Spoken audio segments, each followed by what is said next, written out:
Welcome back to the Simulation Basketball Association, man. It is your boy Kamish Mullah, and we are here for the podcast, man. This is, I believe, our fifth or fourth episode of our podcast here in the SBA period. But this is our very first podcast of the overseas tour. Pardon me, guys. I just finished eating. Got a little food, and braces, and all that. But we are gonna get into this overseas tour one action. And trust me, man, this is something that you guys do not want to miss, man. This is a podcast right here that's going to give a lot of information and alleviate a lot of concerns and pressures about what's going on here in the SBA. So I'm about to get those links out to my guys in the Discord.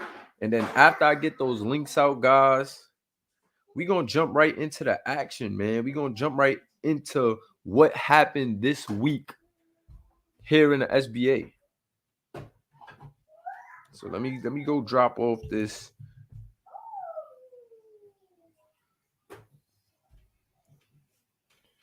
link real quick, y'all. And then we're gonna jump right into it.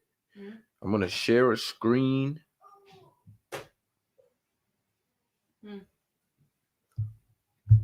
A little closer. There we go. Yeah, that works. Got it. Appreciate you. PV in the building. Judah Rose Jr. in the building. Yes, the guys is live. Let me get my collar right. Can I get a hashtag robe gang? You guys gotta have y'all gotta have y'all fanciest robe on when you watching this, man. Shout out to my guy Kobe Bamba in the chat, my guy PV, my guy Rico, my guy DJ Watts. Oh man, it is filling up. Things are definitely filling up, guys. Things are filling up right now. Why isn't a Discord tab popping up? Okay. Chrome tab, window, entire screen. Okay, window.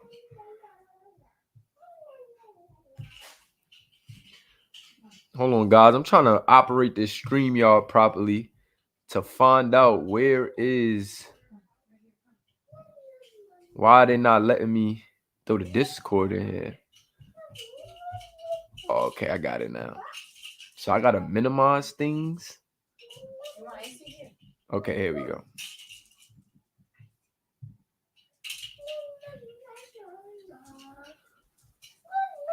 So here we go, guys.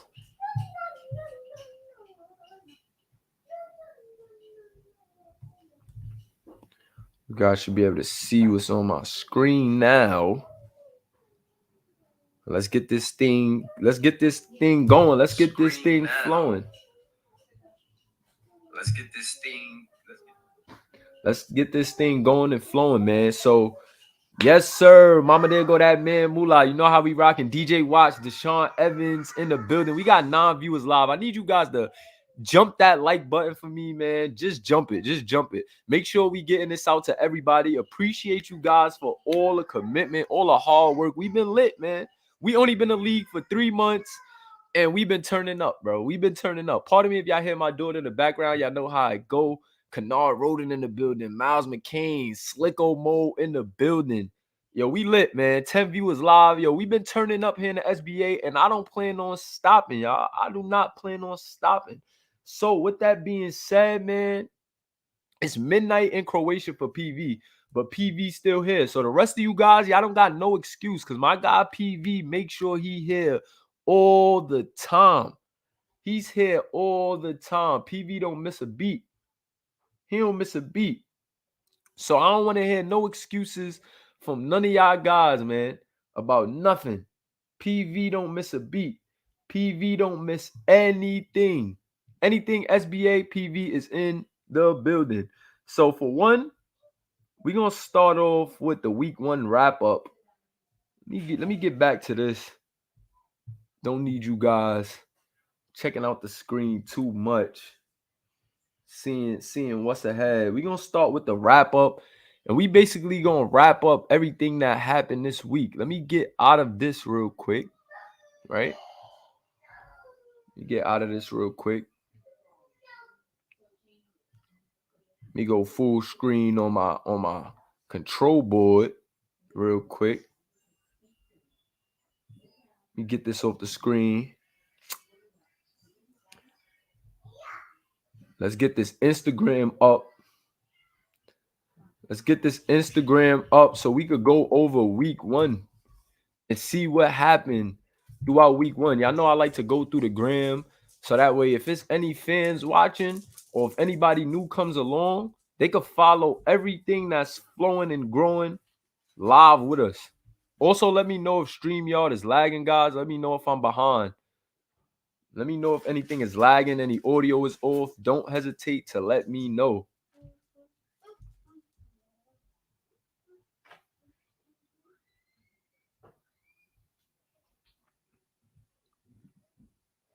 So there we go. We're going to start here.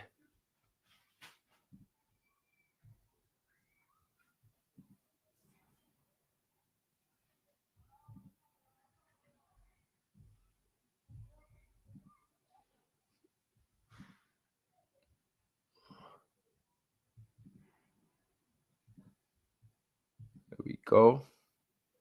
Everything good on y'all end? I bet. Shout out to my guys, Zanu, Fenton, a.k.a. Zanati. Hashtag our league. Y'all got my guy Zanati in here. Make sure y'all check out my guy Zanati's music. Zanu Fenton has some dope music on all platforms, man. Y'all don't want to miss it. Trust me, if you into that Atlanta sound, you know, that down south trap rap, shout out to my guy Zanu Fenton. He got some heat, man. The guy got videos out. He got albums and mixtapes out on Apple Music. So shout out to my guy. Very talented guy. Very talented guy, for sure. So without further ado, first game of the week. Was this the first game of the week? I believe this was the first game of the week, right? Just to make sure, let me go back and just make sure. Yes, this was the first game of the week. All right, cool. So first game of the week, man. Here on our Instagram, you know how we do. We had Monaco versus the SBA Select, man. Monaco took out the SBA Select 98-82. It was pretty convincing fashion, man, here in the Overseas Tour 1. We got a lot of user athletes, man, that have been scratching and raring to go.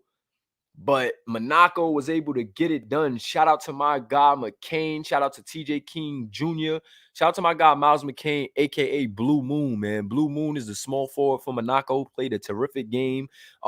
Didn't do much as far as, like, scoring-wise. He wasn't the most elite scorer, but the guy really, like, I feel like was the floor general of this team.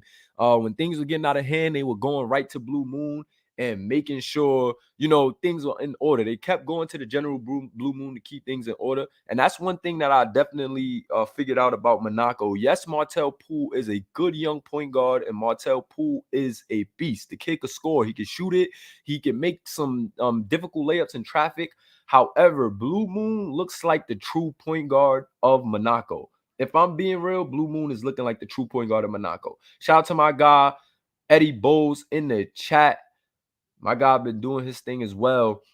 But yeah, this just wasn't a good game for the SBA Select, man. They just looked out of sorts, couldn't find a way to get it going as a team. There was times where certain guys had it going, and I don't think they went to Duke enough in this game. Eddie was indecisive. I need Eddie to be a little more decisive. Like, I need him to either be aggressive or be a passer, and I need him to know when to be aggressive or when to be a passer. TJ King Jr. did a great job of picking his spots in this game. Did a terrific job of picking his spots. The kid looked unstoppable in the post. He reminded me of like a overseas version of Grayson. He was like almost unstoppable in the paint. Maybe it was just a miscommunication from the Select bigs, Madsen, and Ash really couldn't do much with TJ King Jr. He had a three-pointer as well, which was shocking. He's not really known for stretching the floor. However, he is an aggressive scorer and he can do some things from mid-range. But I just think the select wasn't ready for the versatility of TJ King Jr. as a big man. He's versatile, he's active, and I think that was the key to giving him so much trouble. And yeah, it was just I feel like the collection of Martell Poole, Blue Moon, Dramarcus Brown, and TJ King in his first game was just a lot for the SBA Select. The SBA Select got caught slipping. Maybe they was a little comfortable after the exhibition game in the preseason. But for the most part, man, I just think things just kind of got out of hand for them. Kind of got out of sorts, man. 16 viewers up. Ray Gambino in the building. I need you guys to hit that like button, man.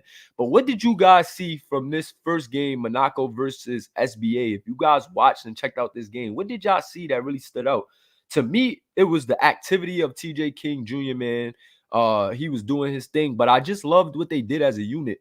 When Blue Moon was off, they didn't continue forcing it. When Martell Poole couldn't hit, they didn't force it. When Dramarcus Brown couldn't hit, they didn't force it. They dumped it down to TJ King Jr. and they were feeding the hot hand and they were getting it done, man. Playing inside out, and it just really worked in their favor. I don't think that it was really like the select did something specifically wrong. You could just tell they weren't as prepared as Monaco in this one. I think that's what it was. You got Eric Ashley, aka Ash Erickson, saying the Norway Nightmares, saying they just came out flat. And I would definitely agree that, you guys just came out flat. It wasn't anything too crazy. It wasn't like the worst game. The score looks a lot more lopsided than the game looked, if you ask me. And yeah, it wasn't that bad, bro. It wasn't that bad of a loss. I wasn't disappointed with the guys because I knew it was gonna take some time to get adjusted as a unit. We got a lot of star power on the SBA Select. And just to clear up some things, the SBA Select is they weren't the best guys. They aren't the highest overall guys. And that's not why I picked them. I literally only put the SBA Select together just so that way the SBA can have like an Ignite team type of feel. It wasn't nothing like these guys were better than you guys or they did anything spectacular and that's why I picked them over you. It was just a few select guys that I felt like was active in the community and that I can get involved with for storyline purposes and just represent the league well. It wasn't nothing crazy. I know some guys were saying like, yo, they were the best. That's why that honestly was not the reason why those guys got chosen. So I just wanted to clear that up. But as you can see, man, the competition is fierce in this overseas tour, man. Monaco came out swinging at 2-0 right now. We're going to talk about the standings and stuff later, but I just wanted to wrap up these week 1 games. And to just sum up this game right here, Monaco came ready to play. SBA Select came out flat. Nobody really took the reins over for the SBA Select. I feel like they were trying to search for who was going to take over, and the fact that nobody took over, it kind of led them to be stagnant at times. But that's where I think we'll see changes. Eddie Bowles and Duke Spliff did look a lot better in the second game. So we're not going to cover that yet. We're going to get into that when the time comes. We're going to go through each game in order. But yeah, that was really it. It was just the stagnation due to guys trying to fill each other out and, trying to give each other the ball a little bit too much. Like I've seen them trying to overpass the ball, JJ overpassing, Eddie overpassing at times where he should be aggressive. So that was pretty much what I seen from them guys. Nothing unfixable. Just a lot to work on, obviously, because there's a lot of competition. But it was nothing crazy, man. Nothing crazy. So shout out to those guys, man. Shout out to TJ King for this big performance. Shout out to all of the guys at Monaco, man, for doing their thing, doing what they were supposed to do. They got it done. Next game up, man, we had Olympia Milano versus Anadolu Efes. I call them Anna Efes just to keep it, simple. A lot of these names are hard for me. Shout out to the 18 viewers in the chat. This is the Simulation Basketball Association podcast live. It's your boy Kamish Moolah, man. We are the fastest growing simulation league out there. And if you aren't in tune with us, get in tune with us ASAP at SBA.2K on Instagram and on YouTube at Moolah Nada TV Gaming. So shout out to all my guys in the chat. Hit that like button if you haven't already. Shout out to my guy Daniel Severio, aka Ariel Severio, who just pulled up to the building. But OT1, man, Olympia Milano versus Anna Effis, man. This was a battle between the point guards, Tyon Nickerson of Milano and Zanu Fenton were going at each other all night. All night. These guys were back and forth. Then Zanu Fenton had 38. Tyon had 35 with 7 rebounds and 4 assists. And it was just a game to remember, man. This was, if you want to see 2 point guards that's locked in, 2 very talented guys just showcasing their talents to their highest abilities, go watch this game, man, and really tap in. These guys were battling. These guys were going at it, man. Like, I love the competition in this game. Milano is going to be a crazy team.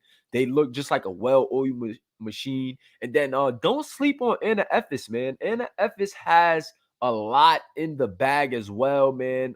They got a kid named Bell that's very talented. Art Bell, I believe his name is. And then they got the kid Zanu Fenton, man. And these guys, man, they can score.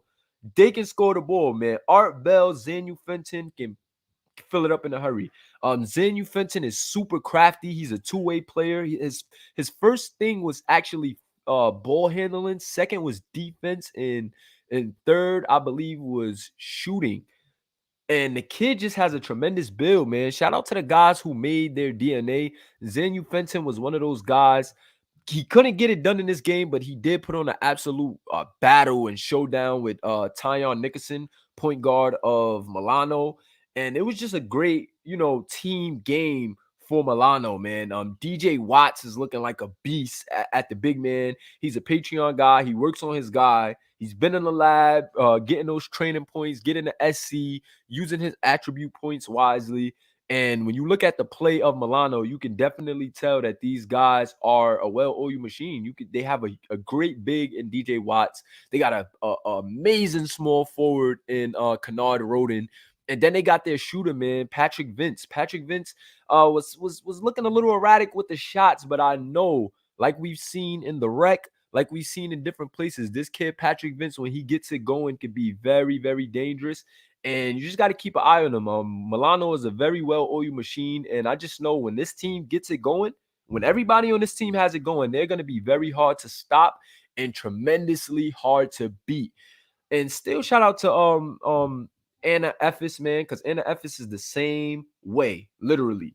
Same thing for Anna Effis. These guys are no nonsense. Yeah, IG definitely look fire on PC. Shout out to my guy Slicko Mode. But these guys, man, on NFS, they battle, they fight hard, they play hard to the last tick. They did lose pretty convincingly in this one, but it was back and forth pretty much till the end. So shout out to those teams, man. Them guys did their thing. Don't want to be on a wrap up too long, but shout out to that guy Tyon Nickerson, man, aka Purge. The kid is looking tremendous. He's a young point guard. I believe he's 20 years of age, 19 or 20 years of age. And the kid just has tremendous potential. The SBA will definitely be calling him soon. I don't think it's no way that an overseas team is going to be able to keep Tyon unless, he really wants to win a championship overseas or they offering him a bigger bag than the SBA. Because this kid is really good. So we're not going to stay on that game for too long. Shout out to Tyon. Shout out to the whole Milano. Moving on to 1-0 with that performance. And now we go to game 3 of the day. This was game 3 of the first day. And this was another game to remember. Hold on. Let me get my charger, guys. But this game was crazy. Eric Soto, and I put the G there because he's a generic and one play of the game. But Eric Soto, this generic here in our simulation league, one player of the game, 42 points, 7 rebounds, and 6 assists on opening night. Eric Soto was locked in. This kid is a sharp shooter, ladies and gentlemen. You see Josh Giddey trying to close out, but that was the game-winning 3. I'm actually going to even give you guys a look at that 3 when we finish talking about this game. Matter of fact, let's get into it right now, actually, while we're on Instagram. Let me see. Because Eric Soto, man, whoa. Eric Soto, let's see if we can watch this video right here. Do you guys see that? Eric Soto was locked in.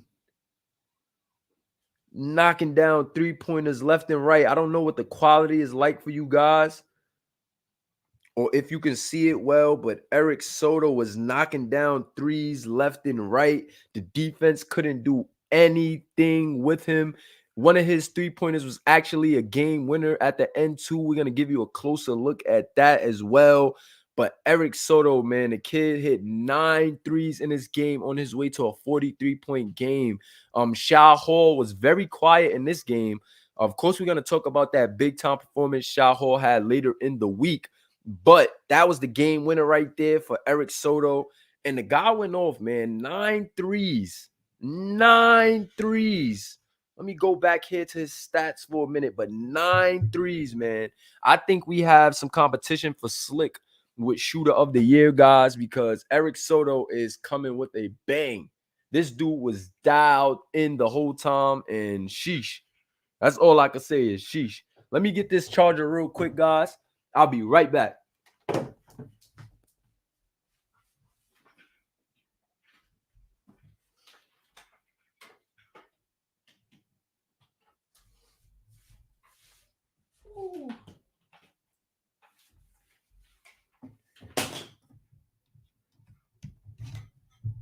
Just in the nick of time.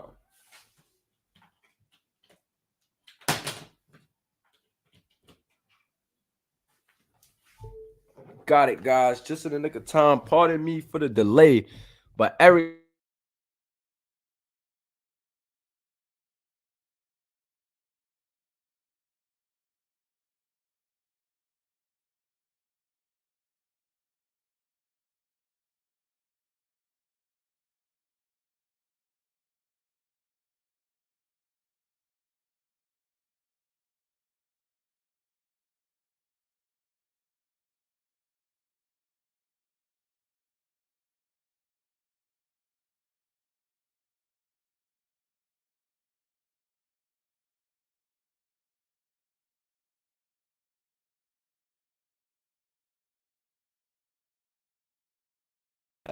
My bad, guys, but I was just saying though, Eric Soto was going off, man. The kid was locked in.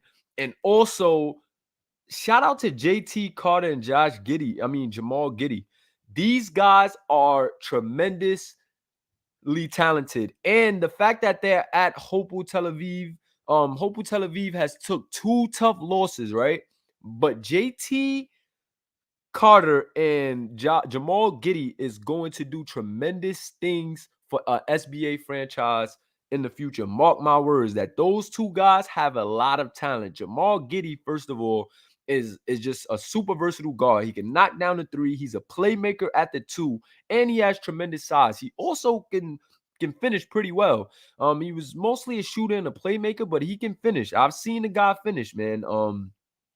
Shout out to those guys at Hapoel Tel Aviv, because I'm telling you now, Hapoel Tel Aviv is going to be, I'm not sure if they're going to be, I don't think that they're going to be like a powerhouse, right?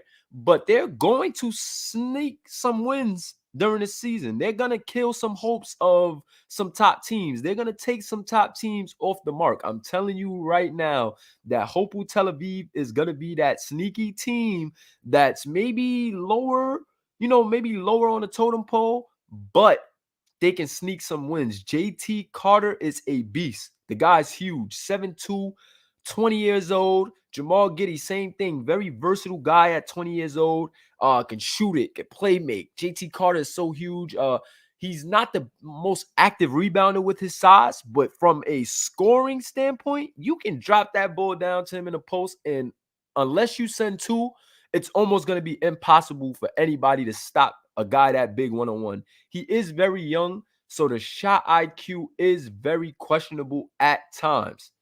Very questionable at times, but the better he gets, the older he gets and the more mature he gets, I'm pretty sure it's going to be the better he gets. Shout out to my guy Devontae Moore in the chat. Shout out to my guy Demo, Finals MVP of the college series and the very first CS1 national champion in the building, man. Shout out to my guy Demo. But JT Carter, man, gonna be a beast. And I don't want to stay on this game for too long, but I'm telling you now, Partizan Nice and Hapoel Tel Aviv is definitely teams to watch. Partizan Nice is 2-0 right now behind the play of Eric Soto and Shah Hall. So you definitely want to keep your eyes open for that one. Then to begin day 2 of the game week 1, we had Virtus versus FC Barcelona in a game where the young point guard Jeremiah the Mayor Killings just went off. The 19-year-old point guard at 230 pounds may be more of a forward, but Jerry Killings was the unexpected hero for FC Barcelona in their opening game. The kid bullied the smaller guys of Virtus all night, leading to a narrow victory for the defending champs. Coming into this game, a lot of people were gearing to go and ready to see FC Barcelona take the stage. But a lot of people thought that the hero of FC Barcelona was going to be Floyd Bledsoe, aka Bloody Bledsoe, or Jabari Carter. However, it was the user and a young point guard, 19 years old, Jeremiah Killings, who actually was the star in this opening night, man. I think God slept on him, and they was like thinking maybe Virtus was a little too locked in and focused on Floyd Bledsoe and Jabari Carter that they didn't account for Jerry Killings. This is his first year at Barcelona. He's a rookie in the overseas scene, and he's a young guy, 19 years old. I think maybe in the SBA, this guy's going to be a small forward. He stands 6'7", 230 pounds as a point guard. However, I do think that this guy is going to become more of a small forward. He is a bigger guard, so he's a lot slower. That's what made me say I think he's going to move to forward, because we've seen him have trouble guarding the smaller, quicker guards. He was having trouble with Michael Simmons in this game. Michael Simmons had a great game in this game as well. Michael Simmons is the only user at Virtus, but outside of defense, offensively, man, Jeremiah Killings, the mayor, was just causing a mismatch for everyone. Causing a literal mismatch for everybody. Like, the kid, 6'7", 230, he's slower than most, but he was just really abusing the paint in this one, taking the smaller guard, Michael Simmons, and the rest of those small guards of Virtus straight to the hole. He did a good job of moving the ball around as well with 5 assists.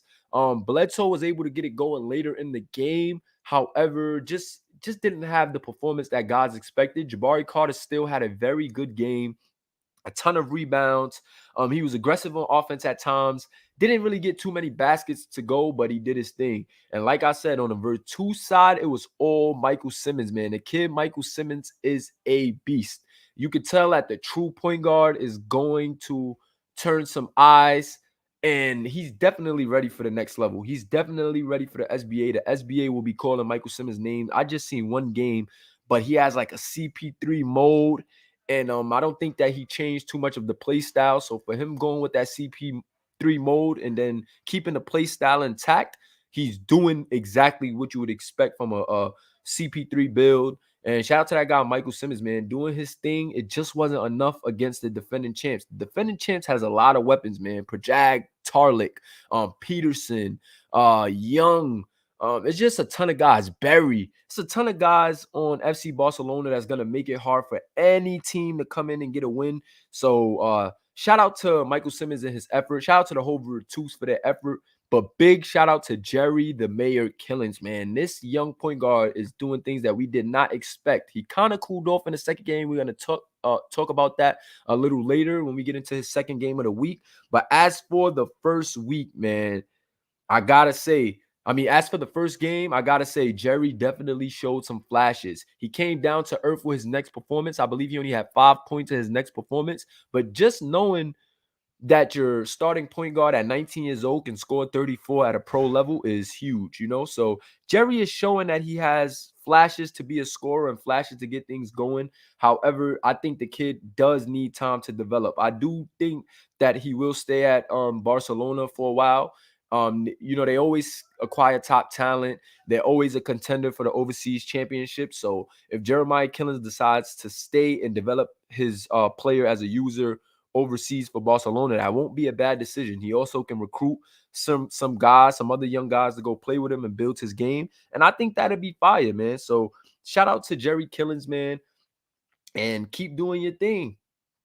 Keep doing your thing. Second game of the week for Monaco. Saw them beat Hapoel Tel Aviv by 1 point. Remember, I told you guys, Hapoel Tel Aviv will be a team to watch, and they will get some sneaky wins against good teams. Well, Monaco was almost one of those good teams that got stung by Hapoel Tel Aviv. They just escaped by 1 point to move to 2-0, but it was a good game, man. Martel Poole didn't have the best performance in game one, but he came out in game two way better. 21 points, 1 rebound, 5 assists.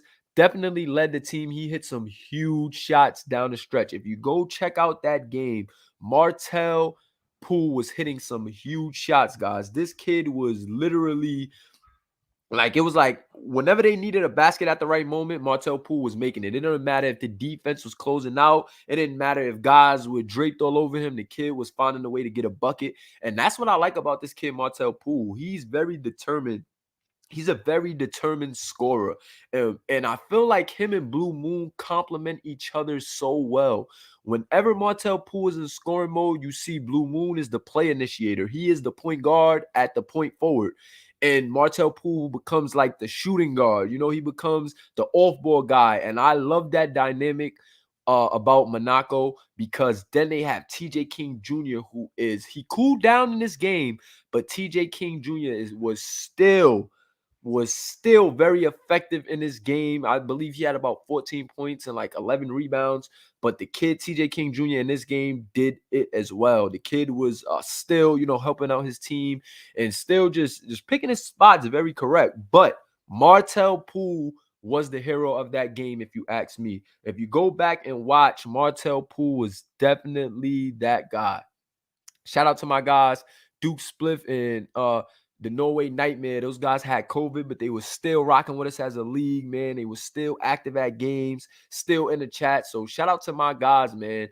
They are staff members as well in our Discord. So shout out to Duke Spliff and Ash Erickson, Norway Nightmare. They just recovered from COVID, man, but they are definitely those guys. Can I get a hashtag Our League in the chat, and make sure you guys hit that like button? Let's finish going over these week one games. Then we're going to talk about we're going to show power rankings, and we're going to show the standings after week one. And then we're going to announce our player of the week. So, yeah, like I said, in this game, Hapoel Tel Aviv tried all that they could. JT Carter had a tremendous game. The kid was going off. Again, JT Carter also had a huge game in his first game. He's averaging monster numbers right now, but they just wasn't able to get it done, and they're taking some good teams to the wire. Both of the teams that Hapoel Tel Aviv lost to is 2-0 right now. So that has to tell you something about Hapoel Tel Aviv. They just been playing some steep competition. As we know, we have a lot of tough competition here in the Overseas Tour 1. But I'm telling you guys, do not sleep on Hapoel Tel Aviv. It'll be a bad day for you if you sleep on this team coming in, because they're very, very capable of shocking teams. They're very capable of scoring. They're very capable of winning. With JT Carter and Jamal Giddey, trust me, guys. Trust me, you do not want to sleep on these guys.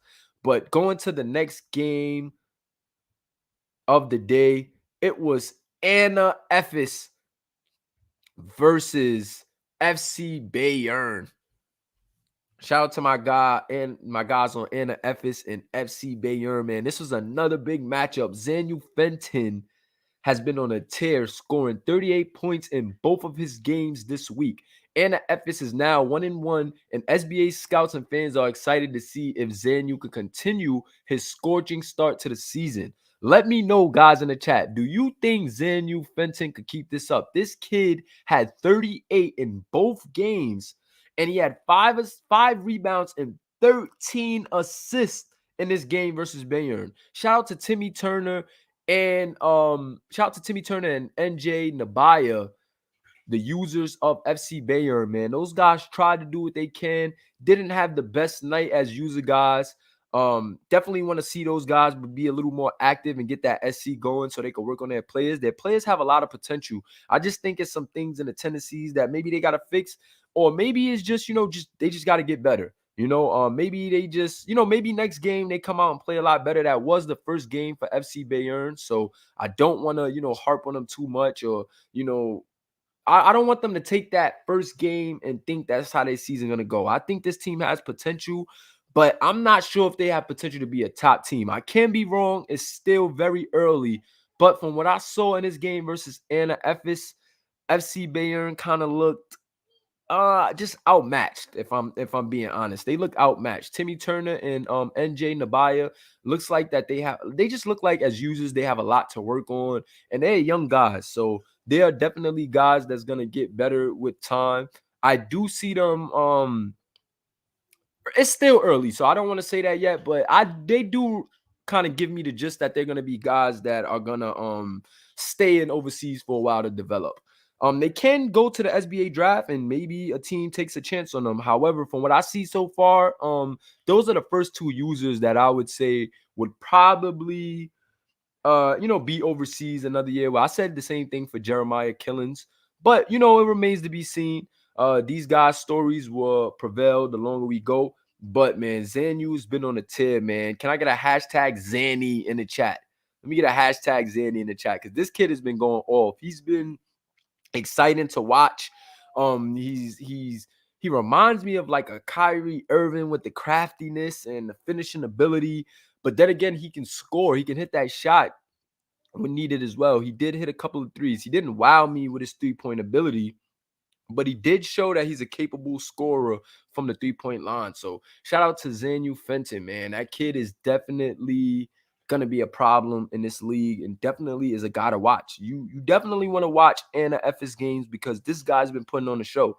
So if you like high scoring, if you like elite player performances, if you like watching ISO guys get it done, then Zanu and Anna Efes is a team that you want to watch. Mangu Bamba is another guy who's on the Anna Efes team.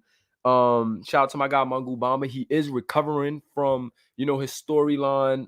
Had him see some unfortunate things. He was at a park run and caught a stray bullet. So shout out to my guy Mangu Bamba. We want to see his player back as fast as possible, man. As fast as possible. We want to see a speedy recovery. I will be getting with him to see, what's the update on his player and how long will his player be out for. But here in the SBA, we do include storylines. So if you have a storyline for your player that you want to market and you're, crafty with video editing or just crafty with putting stories together, we do accept those as well. It's not a necessity. You don't have to have a storyline. You don't have to make, cutscenes or storylines for your player. However, this is something that we provide to add a role play aspect, to add more context to the things that we do here. We don't want everything to just be straight statistics and straight league. But if you want that environment, we provide that as well. However, if there is guys who's a little bit more creative and want to tap in and show you more of their personal story, we welcome that as well. So shout out to Mangu Bamba, a guy really taking the storyline thing seriously and putting in effort and time there, man. So we wish his player a speedy recovery, and we can't wait to see him back on the court. That was a guy who was actually averaging 20 in the college series before he once again had a scenario in which he was kicked off of the Memphis Tigers because of his attitude. And he decided to go overseas, try it different. He's definitely talented. So, teams were definitely going to pay him. And now what's interested with Mangu Bamba is to see one, how he plays at Anna Efes, and then also to see what's his temperament at Anna Efes. This kid has been known to be a hothead and give locker room issues at Memphis. So let's see if he brings locker room issues to Anna Efes or if he can clean that up. Because if he can clean that up, I'm pretty sure that he's on high on the list of a lot of SBA scouts. But if he's going to continue the attitudes and continue just that volatile temperament, I could definitely see his draft stock in the SBA skidding, man. So yeah, man. So, like I said, if you do want to include a storyline to your player, it is something that's open, but it is not a necessity. It's not something that you have to do. But shout out to my guys that's putting in work with those storylines. They're very fun for me to watch as a commissioner, and they're also fun to, call during games and carry over into my content. So appreciate you guys appreciate all my storyline guys who want to keep their storylines up, and it helps us grow because if somebody sees your storyline and on a platform that you're using to kick it out there and they like it, they're gonna follow you, which means they're gonna follow the league. So appreciate all my storyline guys. Can I get a hashtag story in the chat?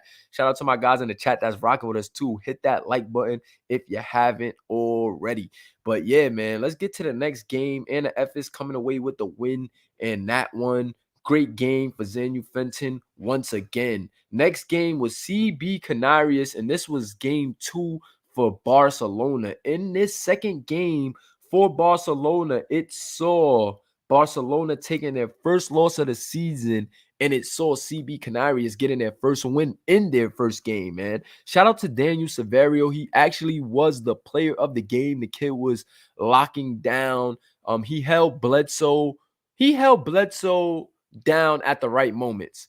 In the beginning of the game, he had Bledsoe under wraps. Bledsoe did finish with better numbers than him at the end of the game, but the fact that Severio was able to keep Bledsoe's offensive abilities nerfed and help his team get the win is the reason why you have to pay attention to the Cookie Monster, and he is so dangerous.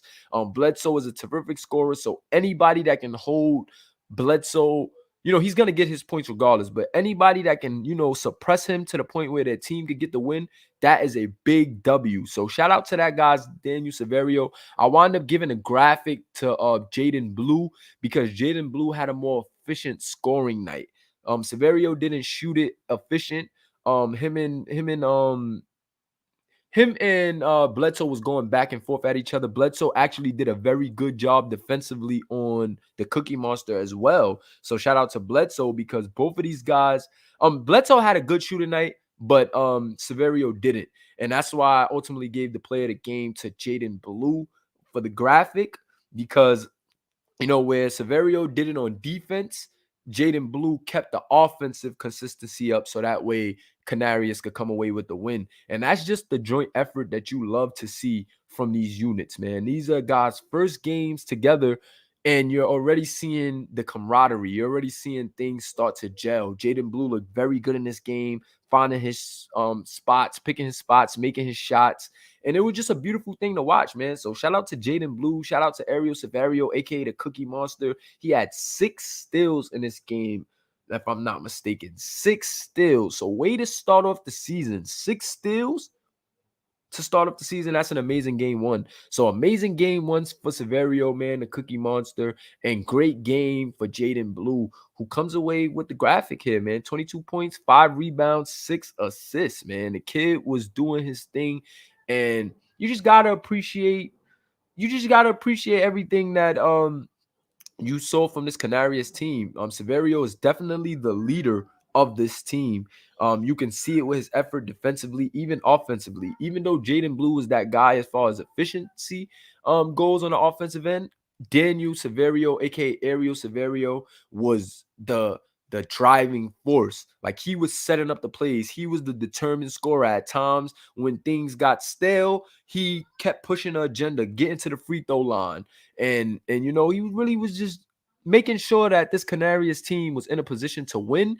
And he held Bledsoe at bay. He really, truly held Bledsoe at bay. Bledsoe did finish with some pretty good numbers, but if you watch that game, you'll see that he heated up a little bit too late. He heated up absolutely too late. It was already in the hands of CB Canarias by the time Bledsoe was able to get it going. And I do think too, where Jabari Carter's a beast on the boards and he's been killing it on the boards, he is taking a step back in the scoring mark.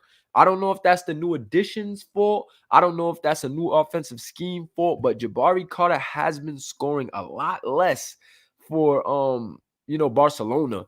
And I don't know if he just has to find his shot, find his footing, but he hasn't been the biggest scorer for Barcelona, and he hasn't really helped out Bledsoe on that end.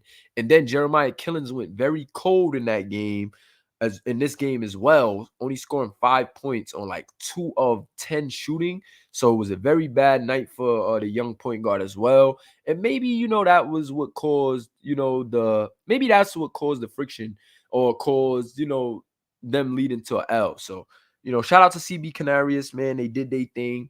Norway Nightmare says he can't wait to play against Jabari. We got a lot of interesting games coming up, man. So I can't wait to cover those. But the next game was that game from Partisan Nice and that game from Shah Hall, man. The 5'9". They call him Mr. 5'9". Can I get a hashtag Mr. 5'9" in the chat? The guys gave him a nickname before I can even get to it. They call this guy Mr. 5'9", and this kid is a beast. This kid had a very lukewarm opening night. You know, he was definitely serving dimes opening night, showing he can be a true point guard. However, from a scoring standpoint, Shah Hall struggled. He didn't shoot it that well. I think he still had 10 points, but he did not shoot it well. However, in this game right here versus Alba Berlin, the kid Shah Hall was lights out. Mr. 5'9" was hitting threes off of screens. He was catching dudes with the size up hezzy threes. It was just a lot going on. And if I'm being honest, man, these guys for Berlin just couldn't do anything with him. They didn't have any answers for him. But I still want to give a shout out to Chris Jackson, because Chris Jackson was actually going right at Shah Hall. He just needed some help. The defense for Alba Berlin was the worst thing about their game. You know, that was the true reason why these guys lost. They couldn't guard anybody. They couldn't catch the flu out there. They couldn't catch the flu soaking wet in the rain, if you ask me. They couldn't guard anything. And that was the biggest reason for why they couldn't get the W. However, Christian Jackson did his thing. Christian Jackson was trying to match the scoring effort of Shah Hall all night. He almost matched it, as he had about 30 points. However, he just couldn't get it done. Sean Duncan it's a lot that remains to be seen with Sean Duncan's player. He's looking a bit average right now. He only got 13 minutes in the game. So I know coaches want to give him more of a look than that, but he didn't really do well with his minutes. I want to see Sean Duncan get a little more active and a little more proactive in the chat, and then take a little more control of his player. His player will get some more playing time next week, but from what I seen, I didn't see enough from him. Also, I said Christian Jackson did his thing for sure. Who else on the Alba Berlin team? It was somebody else on the Alba Berlin team that wasn't bad that I liked. Hold on. I don't know why I'm blanking right now. Who else is on Alba Berlin? We got Sean Duncan, Christian Ross. There it goes. Christian Jackson and Christian Ross. Both of those names was confusing me. But Christian Ross also looked good. The kid looks like a spot-up shooter. He's definitely a shooter. I think he has nice size, and I think that he could become a lot more versatile. I think if he gets a game going to the basket as well, he can be a lot more dangerous. Right now, it looks like he's just trying to find his footing and be more of a shooter. However, I think that the kid has a lot of potential to really, really, up his game from a playmaking standpoint and from a finishing standpoint. However, the future is very bright for Alba Berlin. I think they have a great young core that they can build on. And this was just a tough game. When you're going against scorers like Shah Hall and Eric Soto, those guys can go for 40 to 50 on any night with their shooting ability. And it's going to be hard, man. So, I think defense is the biggest weakness for Berlin right now. Definitely want to see them fix that. Macy, the big man, looked good. He can hit threes as a stretch big. He's a tall guy. However, on defense, he wasn't as active as I would like. Also, these guards got to do a better job of getting over screens or switching them. Like if you're not going to get over, switch them, because a lot of times they were getting caught under, and it was leaving easy threes for Shah Hall, easy threes for Eric Soto, easy threes for Danny Glover. And, that's just not going to work. That's not going to be winning basketball. And it's going to be hard for you to, get wins or make anything of yourself as a team if you cannot play defense. And whenever you give up 48 points to one guy, 48 of the 110 came from Shah Hall, Mr. 5'9" himself. You can't do that, man. And they got a good young core over there at Alba Berlin. I think if they keep it together and just really lock in, that they would be a lot better. Judah Rose, I see you asking if we still have players. We will be taking a few more high school guys, but we're gonna slowly but surely feed that information in. I don't want guys hitting me up crazy. We already have a ton of people on the waiting list. We have so many people on the waiting list, I can't even get back to everybody to say you're on the waiting list. So I just need you guys to bear with me. I am gonna take the active guys. So Judah Rose, you're actually a staff member. You don't even have a player yet. So you're definitely gonna be first on the list to get in. Also, the rest of the guys, maybe if you're out there watching and you're interested in joining our league, season 2 applications will be available very soon on our Instagram. So definitely be sure to look out for season 2 applications very soon on our Instagram, man. We're gonna have a lot, to tune into. We're gonna give you guys the rules, and we're gonna give you a nice application just showing you what you're getting into here, man. This is high quality. This is a high quality league. Everything is high quality about what we do. As you can see, the graphics is clean, our Instagram is clean, our YouTube is clean, and we're growing every day. We're growing as a community, we're growing as a league. This is just season 1, year 1 for us. It's only month 3 of year 1 for us. So we're trying to keep everything flowing at a nice pace, man. Appreciate all you guys who showed support. Shout out to all my Patreon guys. Big shout out to the Patreon guys, man. The Patreon guys are helping us grow tremendously. Like, I'm able to keep up with my templates on my apps because of the Patreon guys. I'm able to free up some time and do things because of my Patreon guys. And trust me, guys, that help is well needed. These apps are very tedious. A lot of these apps are freaking $15 to $20 a month now. Canva was just trying to get me and Khalil for $150. They were trying to get me and Grayson for $150. So appreciate you guys, man, for just all of the love and support, man. Shout out to my Patreon guys. Can I get a hashtag Patreon in the chat? And I'm gonna get back to finishing this games, but I do want to look in the chat and chop it up with you guys as well. But Judah Rose, you're on our staff, so you're gonna be at the front of the waiting list. If anybody else is here and interested in joining our league, hit us up on Instagram at SBA.2K to get on the waiting list, or leave a comment on YouTube and we'll get you on that waiting list, man. Leave a comment with your email, we'll get you on the waiting list. And we're going to make it happen, man. I have a dope staff and just a dope community here. If you haven't noticed already, look at these guys in the chat chopping it up, just building. This has been super fun to watch unfold.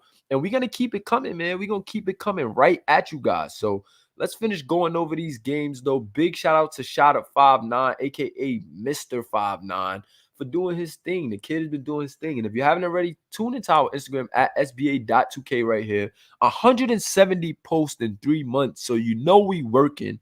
387 followers in 3 months. Only following 131. We follow all of our players back, all of our staff members back. So as soon as you become a player, you're definitely going to get a like and a follow from us. If you haven't already, be sure to follow our high school Instagram at sba2k.academy and follow our college Instagram at sba.university. Also follow our media page at sbpn.2k. There hasn't been anything posted on the high school or college page yet. We know that college series was already shown on our main page. Now I'm gonna go over, show all of the awards on the college page. I'm gonna start with the awards that we already know that players got for the season. Then we're gonna do the All-Americans. We're gonna do awards first, All-Americans. First, I'm gonna introduce the champions. Then I'm gonna do the yearly awards. Then I'm gonna do the yearly All-Americans. And then I'll start giving news on guys who's declaring. I'll start giving college storylines on there. I'll also start talking about some high school guys who commit on that page. Also, high school would be for the same thing. High school guys will start off with a classic, with an AAU classic, with like a combine classic to figure out who's who. You know what I'm saying? So guys can rank them. So definitely stay tuned for high school as well. We got some dope things coming for high school. You guys will have a open jamboree game where like a mini tournament where we fill out you guys and see preseason rankings, preseason All-Americans for high school as well.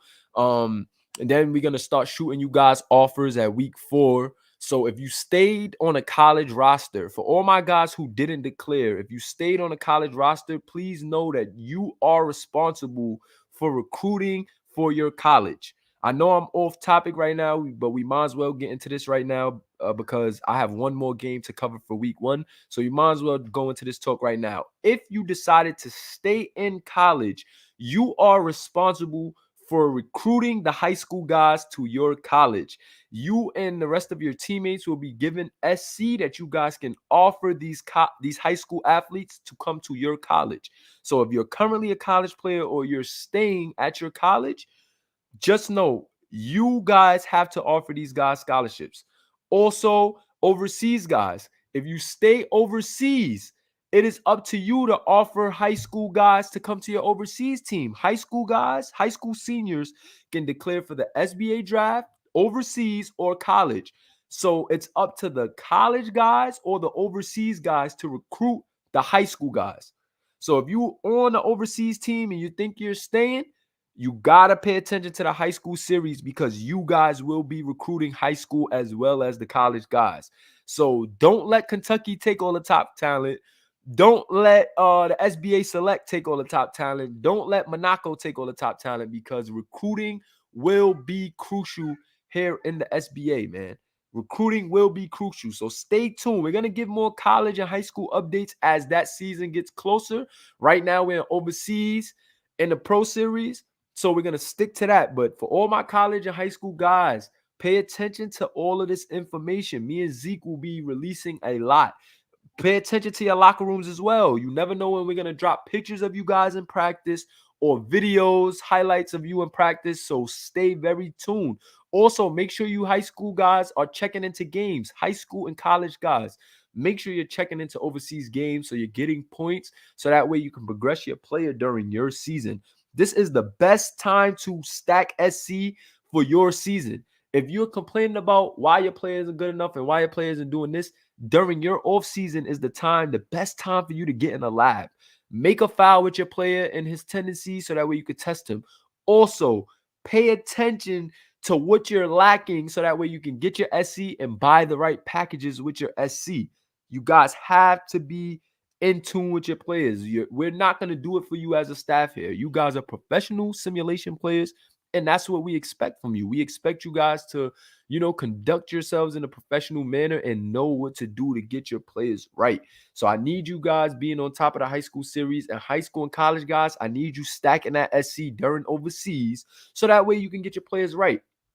So that was my little high school and college spill, but let's get right back into this game. Final game of the week saw the SBA Select take on Real Madrid. Select bounces back in week 1 with their first win of the season. Streetball legend Duke Spliff took a lot more control in this game compared to the first game of the season, and that really helped the Select a ton this time around. It'll be interesting to see if the veteran streetballer can take charge and continue to lead this Select unit. Shout out to my guy Duke. Can I get a hashtag Duke in the chat? Duke was out there leading the charge in this game, and I think that has made all of the difference here for this team, man. I believe that made all of the difference for this Select team. Duke took charge in this game. He had 24 points, 8 rebounds, and 2 assists. And in this game, you can see how aggressive Duke Spliff was. Duke Spliff was cooking. He had the ball. Yes, Eddie took on a role of shooting. I didn't really like all of that shooting from Eddie. But if it means W's and it means Duke Spliff is in his bag, feeling comfortable and aggressive, I will live with it. Duke Spliff was doing his thing in this game. He wasn't the playmaker that we usually see, but I don't mind because the aggressiveness was there. And every time the SBA Select needed a bucket, Duke Spliff was doing it. Shout out to Real Madrid, though, man. Tyrese McGrady had 30 points in this game. He played exceptionally well. He was off the mark from the 3-point line early, but then he was able to get things going later in the game. I think the kid is a lot better going to the hole. He elects to shoot the 3 pretty often, and I don't like that, but I feel like the older he gets, when his shot IQ goes up and he gets a better balance of what he wants to be as a player, I think the kid is going to be very, very hard to stop, man. The kid has good size, good strength, and when he has a full head of steam getting to the basket, he's very, very tough to stop. not a lot of guys could stop him. He's a primary finisher, secondary shooter. And I just think the sky's the limit for the kid, Tyrese McGrady. He's with a good veteran, Olin Santos. Shout out to my guy, Olin Santos. Olin Santos has a nice slashing build as well. However, he went with a play style that is having him shoot a lot of threes early on a lot of just jump shots, period. I think the better he gets with the tendencies, and I just think if he lets his game flow and learns what his player wants to do and learn what his team wants to do, I think Olin is gonna really become the veteran leader of that team. You know, he's not too much older than Tyrese. I believe Olin is like 22. I believe Tyrese is 20. However, you can see that Olin's a bit more mature from a mental standpoint. It's just he hasn't found his game here with Real Madrid yet. And that's just going to be interesting to see. They have a nice big in Caldwell, shooting big, who can do a lot of things. Caldwell is a beast. They slipped to 0-1, but I know that this team has a ton of potential. They also have a good guard in Suave Cortez, man. The guy Suave Cortez is becoming a fan favorite in a hurry. A lot of guys are liking Suave Cortez. He's looking very consistent as a scorer, as a playmaker. He actually runs the one for this team. He's a natural shooting guard, but being that he's one of the best playmakers on this team, they have him playing the one, and he's been doing a terrific job. Suave Cortez has looked very good from a playmaking standpoint. He's looked very comfortable shooting the rock, and I like Suave Cortez as a whole. I know that a lot of SBA teams as well is going to be, raving to have this kid. He's a fan favorite instantly. He took the SBA by storm just from a personality level. He's definitely a good player as well, but from a personality standpoint, I think he's won over the crowd in the SBA here in a hurry. Very cool guy in the Discord. And then when game time comes, guys just want to watch this guy play. He just has that it factor. So shout out to my guy Suave Cortez, man. Can I get a hashtag Suave? Hashtag Suave in the building, man. But yeah, man. As far as Tyrese, Olin, and Tyrese, Olin, and Suave, I think they have a nice, good unit. Something nice brewing over there for Madrid, man.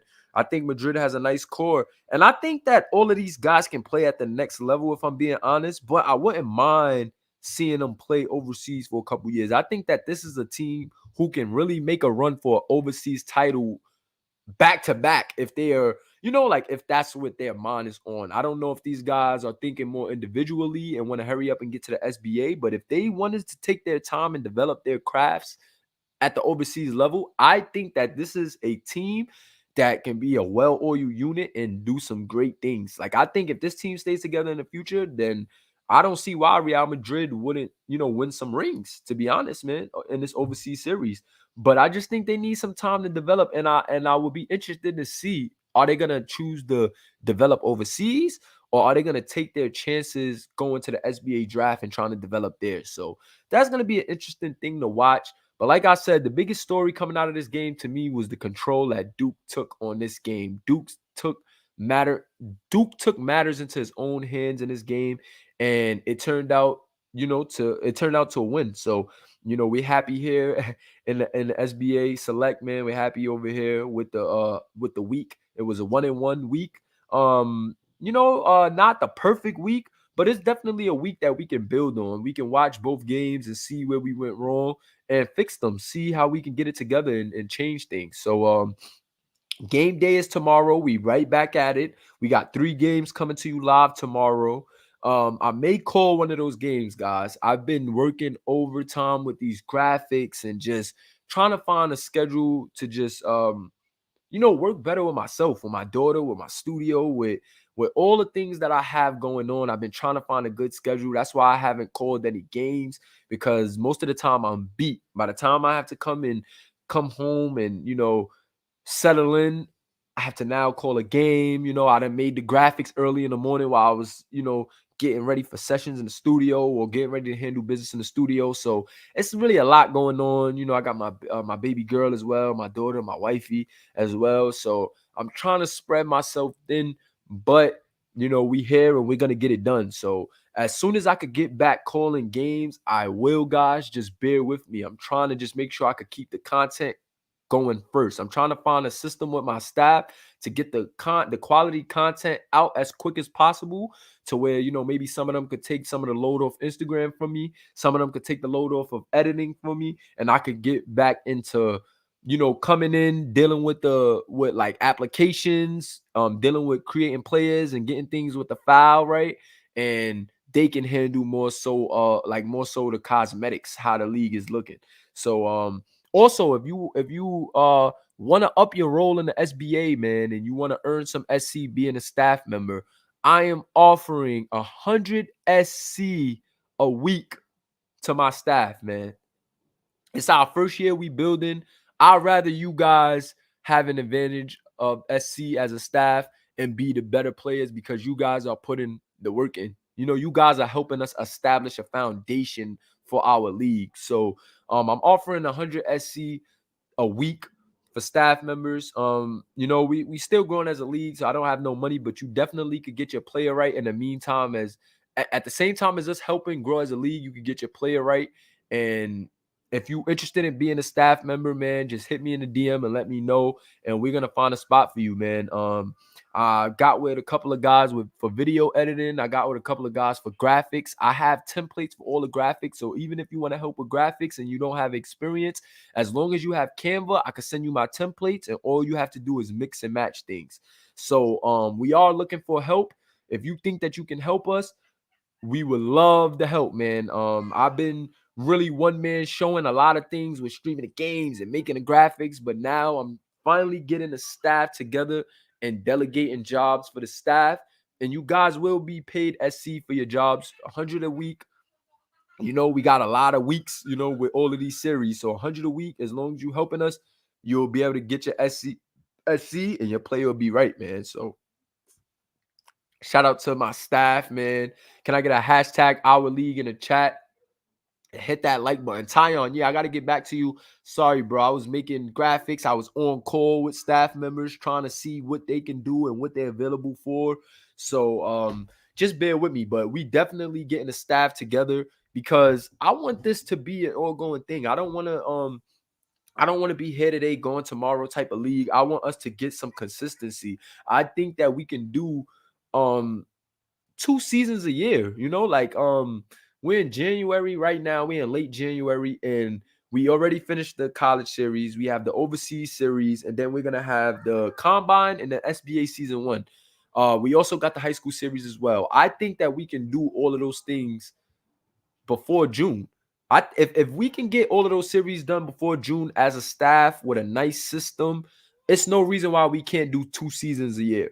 And if we do 2 seasons a year, we're going to grow a lot faster, and you guys are going to be able to see your guys progress a lot faster throughout their career.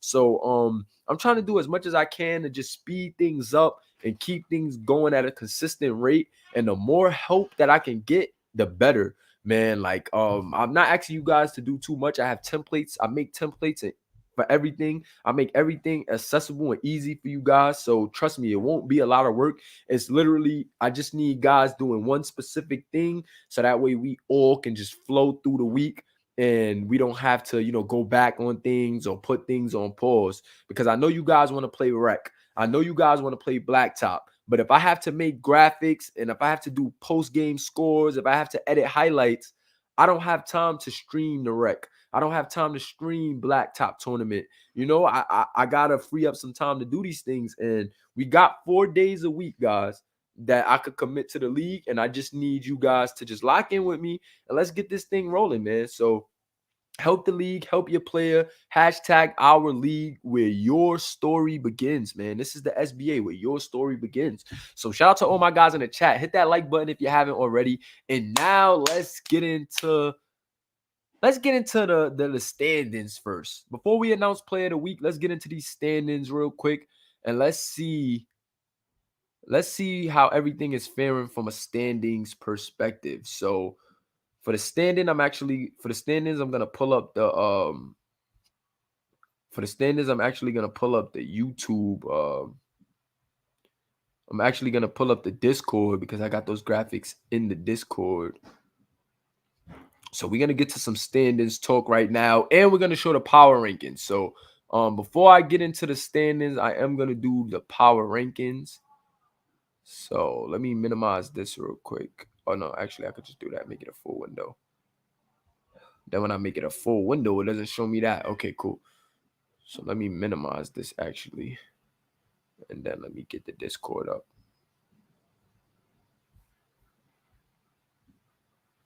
Okay, cool.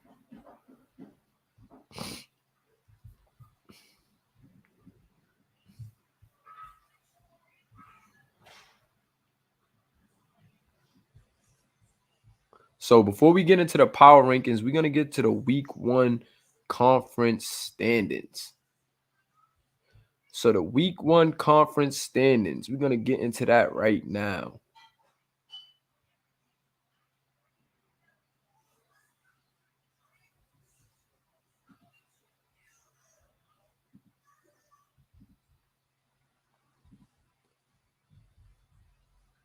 You see something real quick, guys. I bet.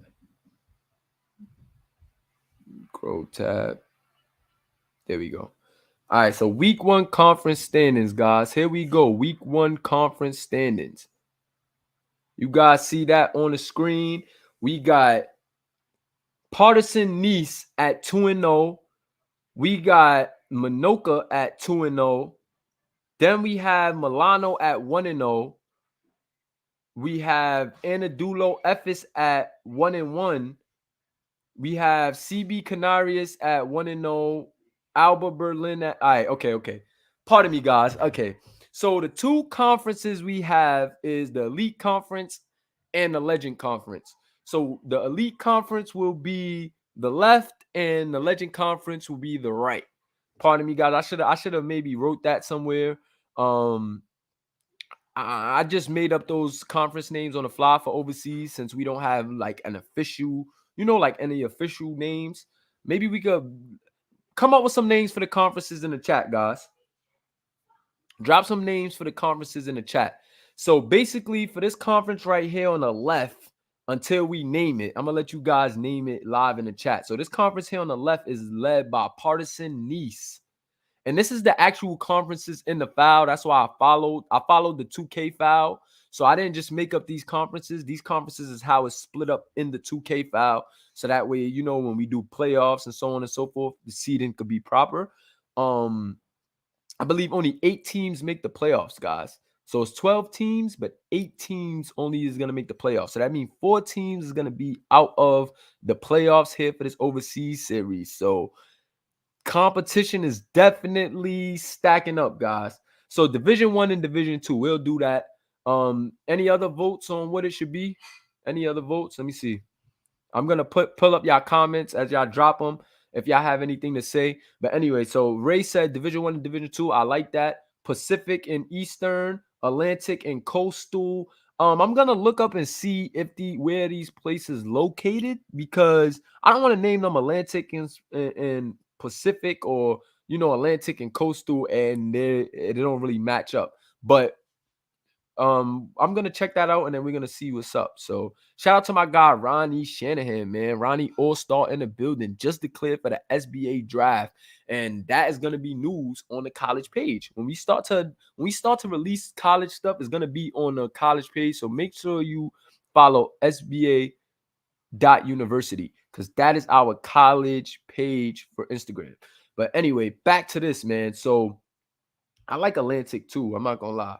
The Moolah and Zeke conference for the overseas, and the Moolah conference and the Zeke conference for the overseas. That's cool too. I like that too. Pacific and Eastern, Atlantics, West and East. I would say West and East, but I don't know where, like all of these countries. I don't know where all of these overseas teams are located. So I don't want to put them, where they're not supposed to be. So yeah, we probably could do something like Eastern European or Western European. So yeah, we gonna see how we figure that out. I like that Eastern European Conference and the Western European Conference. My boy Tyon. So the WEC and the EEC. I like that. So we'll have the left be the WEC with Partizan Nice, and we'll have the right be the EEC with Eastern European Conference. I like that. So the WEC and the EEC. So that's fire. WEC and EEC. I like that, guys. I like that. That's fire. And this is why I love hashtag our league, guys. And for all those fans tuning in, this is why we call our league our league. I'm just that type of commissioner. This is us. Nobody gonna make this lit if we don't make this lit. Nobody gonna turn this up if we don't turn this up. And that's what we here to do. Turn it up. My players is gonna be turned. I'm gonna have the most turned players. I'm gonna have the most turned coaches. I'm gonna have the most turned staff because it's our league, man. This is what we do. We come up with things together. We're setting the foundation together. This is already the best simulation basketball league. But when we grow to new heights, you guys are going to be able to say that you were part of the foundation. I'm telling you, I'm not going away. Y'all see how I work when it comes to sim. And trust me, I finally got my own house in simulation. I got my own house, my own community, and my own staff. Oh, you know we about to go crazy. You know we about to turn up. We ain't playing around. We building this house. We gonna build this house with our bare hands, and we ain't gonna stop. So shout out to all my guys. Hashtag our league in the chat, man. This is what we do, and this is how we coming. Can I get a hashtag OT1, hashtag our league, hashtag we coming? SBA is coming, man. I'm telling you. I'm telling you. My guy Olin lit the fire this morning. He lit the fire. He said, guys, we got to get up on the important updates. The integrity of the league is on the line. We got to get to work. I said, yo, you know what? You right. We got to get guys working. I had to hit up all my staff members. I told them individually what I need and what I see from them. And we got staff growing. We got Therese McGrady about to join the staff. Judah Rose just joined. Tyon getting ready to join. Ray Gambino just joined. The staff is growing. So we're coming. We're coming. I got some of the best simulation guys out there. Trust me. I know I do. Y'all don't got to tell me. I know I do because they're going to work harder than the rest of these guys that's simulation players or the rest of these guys who think.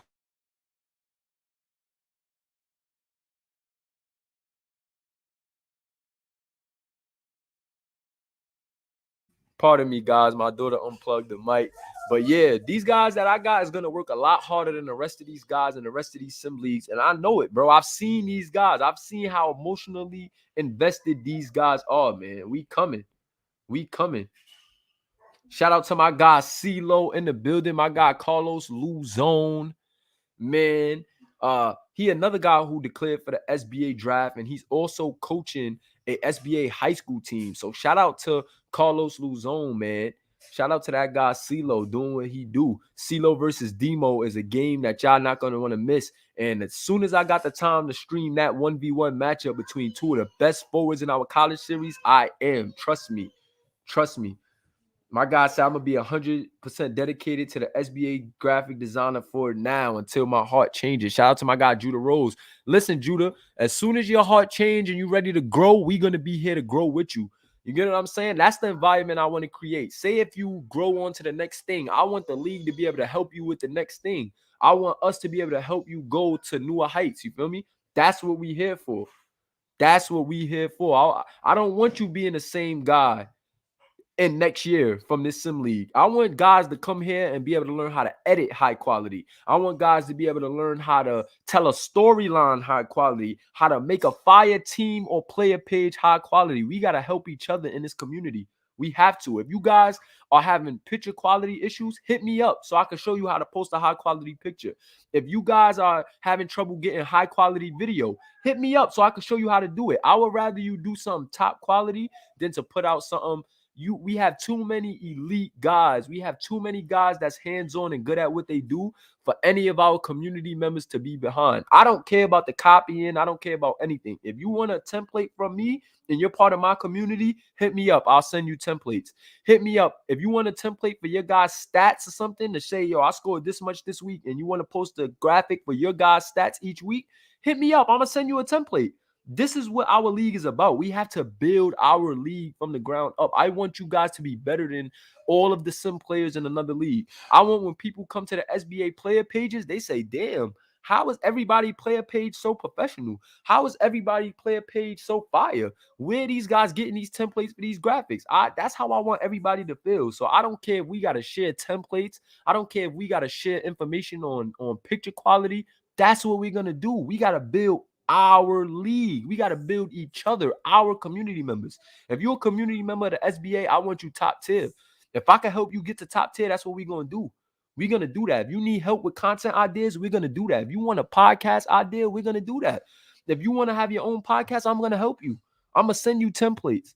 I'm going to send you graphic ideas. If you're part of my community, I don't hold no sauce. I don't tuck no sauce. Commish Moolah don't tuck no sauce. I am for my community. I'm going to give you guys whatever y'all need to excel. Excel. Trust me. And look, Judah Rose is in the chat saying the same thing. He said he's going to help you guys. So if you guys need help, or if you feel like, yo, this picture is not the quality I want, this video is not the quality I want, hit us up in the chat. Say, yo, guys, I need help. That's what I want my community about. We about creating. You can't spell simulation without moolah in it. You get what I'm saying? And this is our league.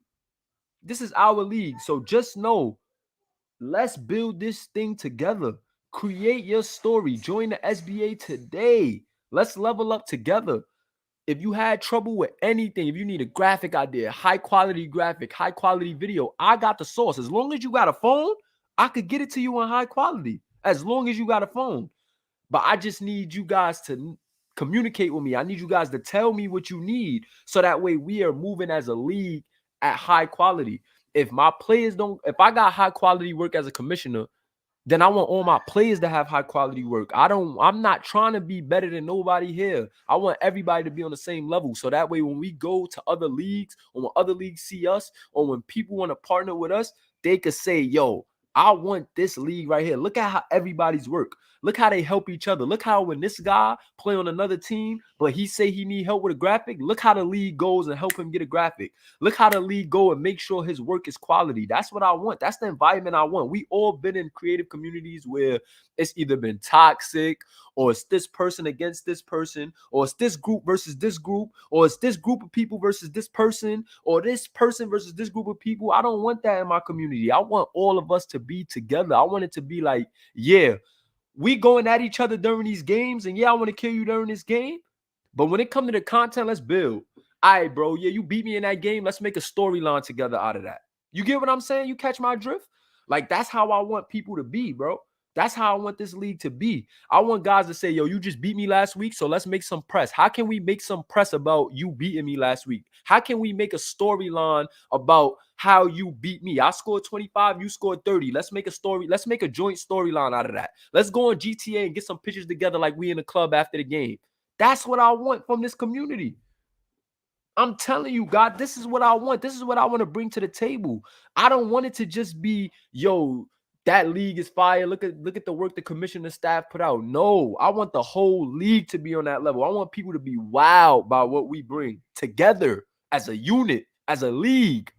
Forget the inside and the ugly work. We're going to get ugly. We're going to get our hands dirty. But let's just make sure to the outside that we clean, that we fierce, that we won, that we our league. You know what I'm saying? That's all I want. If you guys got help, let me know. If you guys need somebody to talk to, let me know. Just come into VC. We could chat all day about life, about everything. I'm doing this full-time, hands-on. I'm a full-time dad. I'm a full-time creator. So this is what we here for, guys. Each one teach one, each one reach one. Out of eye, heart to heart. I do for myself as I do for my brothers and my sisters. If we got any girls in here, that's what we on this year. I'm serious, y'all. I'm moving. I'm on that. We gonna be the best, and we ain't stopping. We coming. This is only season 1, and look how much we built, guys. This is not me. This is not me. This is us. This is God working through us. This is the higher power working through us. And I'm not even trying to get preachy, but real life. This is God working through us. In 1 month, in 3 months, guys, we almost got 300 subscribers on YouTube. We got 380 followers on Instagram. We got videos. We got over what? We got over 80,000 views on YouTube. Over 80,000 views on YouTube in 3 months, guys. We got a 250-man waiting list in 3 months. Think about it. If I charge guys $5 times that by 230, because that's what it's like. It's like 230, 240 on the waiting list. So think about that, guys. We are growing. This is something that we all put together, and they can get bigger. It could get bigger. We just gotta work. We just gotta turn each other up and be there for each other. We have all came together from all over the world to create this. So why not take it to that next level? Why not us? Why not us? Why we can't get paid for simulation basketball? Why we can't be the best simulation basketball staff out there? The world is turning digital, fellas. There's gonna be digital leagues that's gonna be worth millions one day. If you guys don't see it now, I'm telling you, you better start getting them contacts and rubbing those glasses because it's coming, guys. I'm telling you.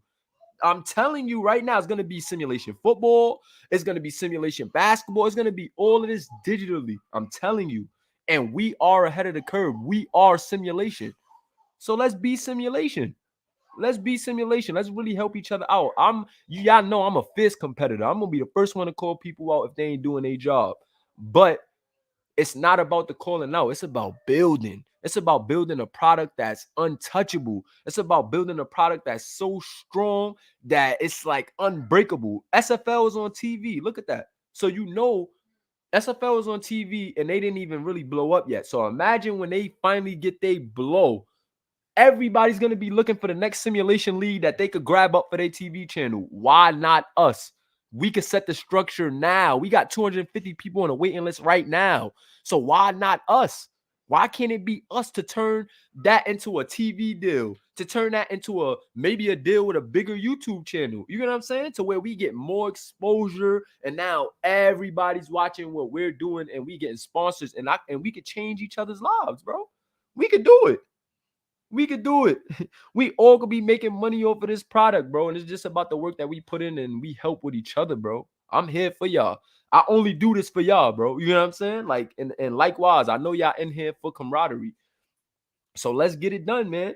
We have such a huge start. We have such a huge start, man. My baby over there smiling. She like when I start talking like this. So let's lock in and let's do it, man. I believe in all you guys, man. I went out and handpick. I went out and handpicked guys. I let the work speak for itself. Y'all can see, I didn't go to everybody and say, yo, you want to join my league? I didn't go to RFL chat, PFL chat, all these chats just saying, yo, you want to come to my league? I didn't do that. I said, yo, I'm going to start with who I got, who believe in what I do, and we're going to let the work speak for itself. And look what you guys did. Look at what you guys turned this into. You guys turned this into a whole league, bro, in a couple of months where we have 100 people in the Discord. We got freaking 300 plus people following us on Instagram, 300 plus people following us on YouTube. Like, come on, y'all. Let's turn up, baby. Let's turn up. But let's get back into this, man. I appreciate y'all, man, for all the love. SFL is definitely a big league. That's what I'm saying. Like they making big money too. They making big money. They invest in big money in a league, and there's no reason why we can't do the same with basketball. We can do the same. We could do it, and we will do the same. Trust me, we will. We just got to keep it working, man. We'd be definitely. That's what I'm saying. Next Level Sports on DirecTV. Like we would go crazy. We would go crazy, man. I'm telling y'all, like I believe, man. We just got to keep working. We got to keep working. Y'all know me. I get in my bag. I get passionate. I start preaching. But you feel me? I don't mean to go Coach Prime on y'all. But you feel me? That guys like us just wake up motivated. You feel me? What you smell on me is confidence. That ain't cologne. Confidence is my cologne, matter of fact. You feel me? Don't let my confidence offend your insecurities, man. Do not let my confidence offend your insecurities. And if you another league out there and you watching, just know we coming. And don't let our confidence, you feel me? Don't let our confidence take a hit at your insecurities, man, because that's not what we trying to do. But we gonna be the best. And we gonna have the best staff, and we gonna have the best league. That's just who we are. It's just who we are. It's just who we are, man. Appreciate you, man. Appreciate you, man. My guy Alvin Mack says that work ethic is untouchable, man. I'm telling you. Cam's mom was in 23. I see the same in Moolah. Bro, hustle is crazy. I appreciate you, bro. I truly appreciate you. And I love this, bro. I love this. I got a burning passion for all this. I wouldn't be wasting my time doing all this if I didn't, bro. You feel me? Like I got a burning passion for this and I see where it could be. And I just want to make sure the guys who set the foundation for this simulation world is going to be at the forefront. And we are the guys who set the foundation. Think about all the leagues. We are the top guys of most leagues. We are the foundation of most of these leagues. So why not us? We the active sim guys that's in these communities, that's interacting, that's liking on Instagram. It's us. It's us. Yes, it's other people that like and watch, but are they as invested as us? Who's more invested to simulation than us? Like who? Tell me. Who's more invested in simulation than us? It's nobody. Because if you look, these same guys are the top sim guys in football leagues. Show me the active guys in football leagues that ain't in our league. Show me. All the most active guys of every league is in our league. So that shows you we an elite company. So let's take it up and let's be elite. Let's do what we do. Let's do what we do. But for the Western European Conference, we got Partizan Nice at 2-0. When they got a guy like Eric Soto and you got a guy like Shada 5'9", aka Mr. 5'9", you're gonna be 2-0 to start the first week. After week 1, Partizan Nice 2-0, and they are a team to watch. They are hot right now. Let's see in week 2 who can slow down Partizan Nice. Week 1, Milano 1-0. Milano only played one game, but they look very good. They look like a well-oiled machine. Be careful, mama. They look like a well-oiled machine. Tyon looks like he's going to be one of the best guards in the series. And let's see if he can continue that play. So, also looking at this, CB Canarius. CB Canarius is also, babe, can you get her? She's coming over to you. Well, CB Canarius is 1-0 as well, led by Ariel Severio. That guy, Ariel, man, is it. That guy, Ariel, is it, man. Shout out to my guy, Ariel Severio. That guy does not play around. He got his team at 1-0 right now. Then Alba Berlin is coming in at number 4 for the Western European Conference. I put Alba Berlin at number 4 right now because I think that they lost by the least margin. But, you know, it's still anybody's game between them, Madrid and Tel Aviv. Tel Aviv took those 2 tough losses. So, like I said, don't harp on that. Maybe they could turn around in week 2. But, you know, as of right now, Tel Aviv is last in their conference. Now let's head over to the Eastern European Conference. We got Monaco at 2-0, number 1. Monaco, man, like I said, well-oiled machine. Blue Moon is like the point forward. Then you got Martel Poole, who's actually the point guard, but he's like an off guard because when Blue Moon gets it going and is the play initiator, Martel Poole is able to do his 1-2. Then we got Anna Efes at number 2 of the Eastern European Conference. Anna Efes led by Zanu Fenton. Man, Art Bell is a beast. Then they got Mungu Bamba coming back from injury soon. It is going to be very, very dangerous, man. It is going to be very, very dangerous if Art Bell, Zanu Fenton, and Mungu Bamba could get it going at the same time. Those 3 is definitely going to be a big 3 to watch for Anna Efes. I'm telling you right now. You guys are going to want to tune in because, bro, this is going to be serious. Trust me, this is going to be really serious. Then you got FC Barcelona at number 3 in the Eastern European Conference. FC Barcelona is 1-1. Had a good win and then had a tough loss and then had a good win later in the week. No, actually they won the first game and then they lost the second. Yeah. So FC Barcelona not looking like their championship selves though. I'm going to be real and say that FC Barcelona are not looking like the defending champs right now. Bledsoe and Jabari hasn't gotten it clicking on offense the way that we usually know, but they still had a decent week 1, so we're not going to harp on that too much. Shout out to FC Barcelona. Shout out to Jerry the Mayor Killings. Showed some very good flashing in week 1. And shout out to FC Barcelona, man. They're going to keep as long as they can keep the train rolling and keep it hot, they're going to be good. Then at number 4 in the Eastern European Conference, we got the SBA Select at 1-1 as well. We had a 3-team split at 1-1, but I gave Anna Efes the edge right now because I just feel like even though they're 1-1, they're the hottest 1-1 team. Like I feel like when I'm looking at all these teams right now, I feel like Anna Efes I'm just more confident in them right now than anything. And this is me as the commissioner speaking, not coach of SBA Select. So I gotta go with Anna Efes. I had to give them the tie break between the three teams just based off Xanu Fenton really putting it together and the rest of those guys around them putting it together well. And they don't have Mangu Bamba. So it's like once they get those weapons back, I know that it's going to be very, very dangerous. So FC Bayern, another team, coming in at 5th, 0-1, and then 6th Virtus at 0-1 as well. Both of these teams, man, just got to show me more this week. Both of these teams, if I'm being honest, didn't show me anything too exciting, didn't show me anything to really, run home about. They didn't show me anything I was like, yo, I want to watch these teams play. Michael Simmons did, but like I said, from NJ Nabaya, and Timmy Turner, I just want to see a little more. I want to see a little more from Timmy Turner and NJ Nabaya. So the more I see from them, I can start edging them up. I can start, believing a little more, and maybe they could pick up a win next week and, change my mind. But and then we got Virtus at number 6, and Michael Simmons, man, looks very good. But if I'm being honest, it looks like he may be one of those good guards with not enough around him. But it still remains to be seen. It's very early in the season. I don't want to just, say these things for sure. But from what I see right now, it's looking like Michael Simmons is gonna be one of those guys who has to really carry the load for this team. And it remains to be seen if he's going to be able to carry them and take them far. But shout out to Michael Simmons, man. Shout out to those guys from FC Bayern as well. Hopefully these guys could get it right, man. Hopefully they could get it right. Now let me get into the power rankings really quick, guys. Let's go over these power rankings. Who do y'all got at the top of these power rankings? Let me know.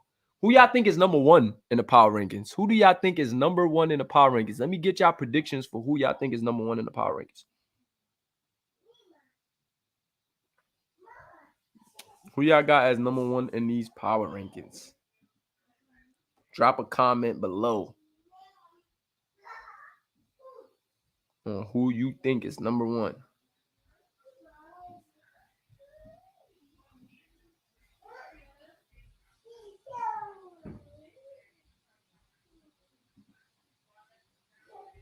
Who y'all got?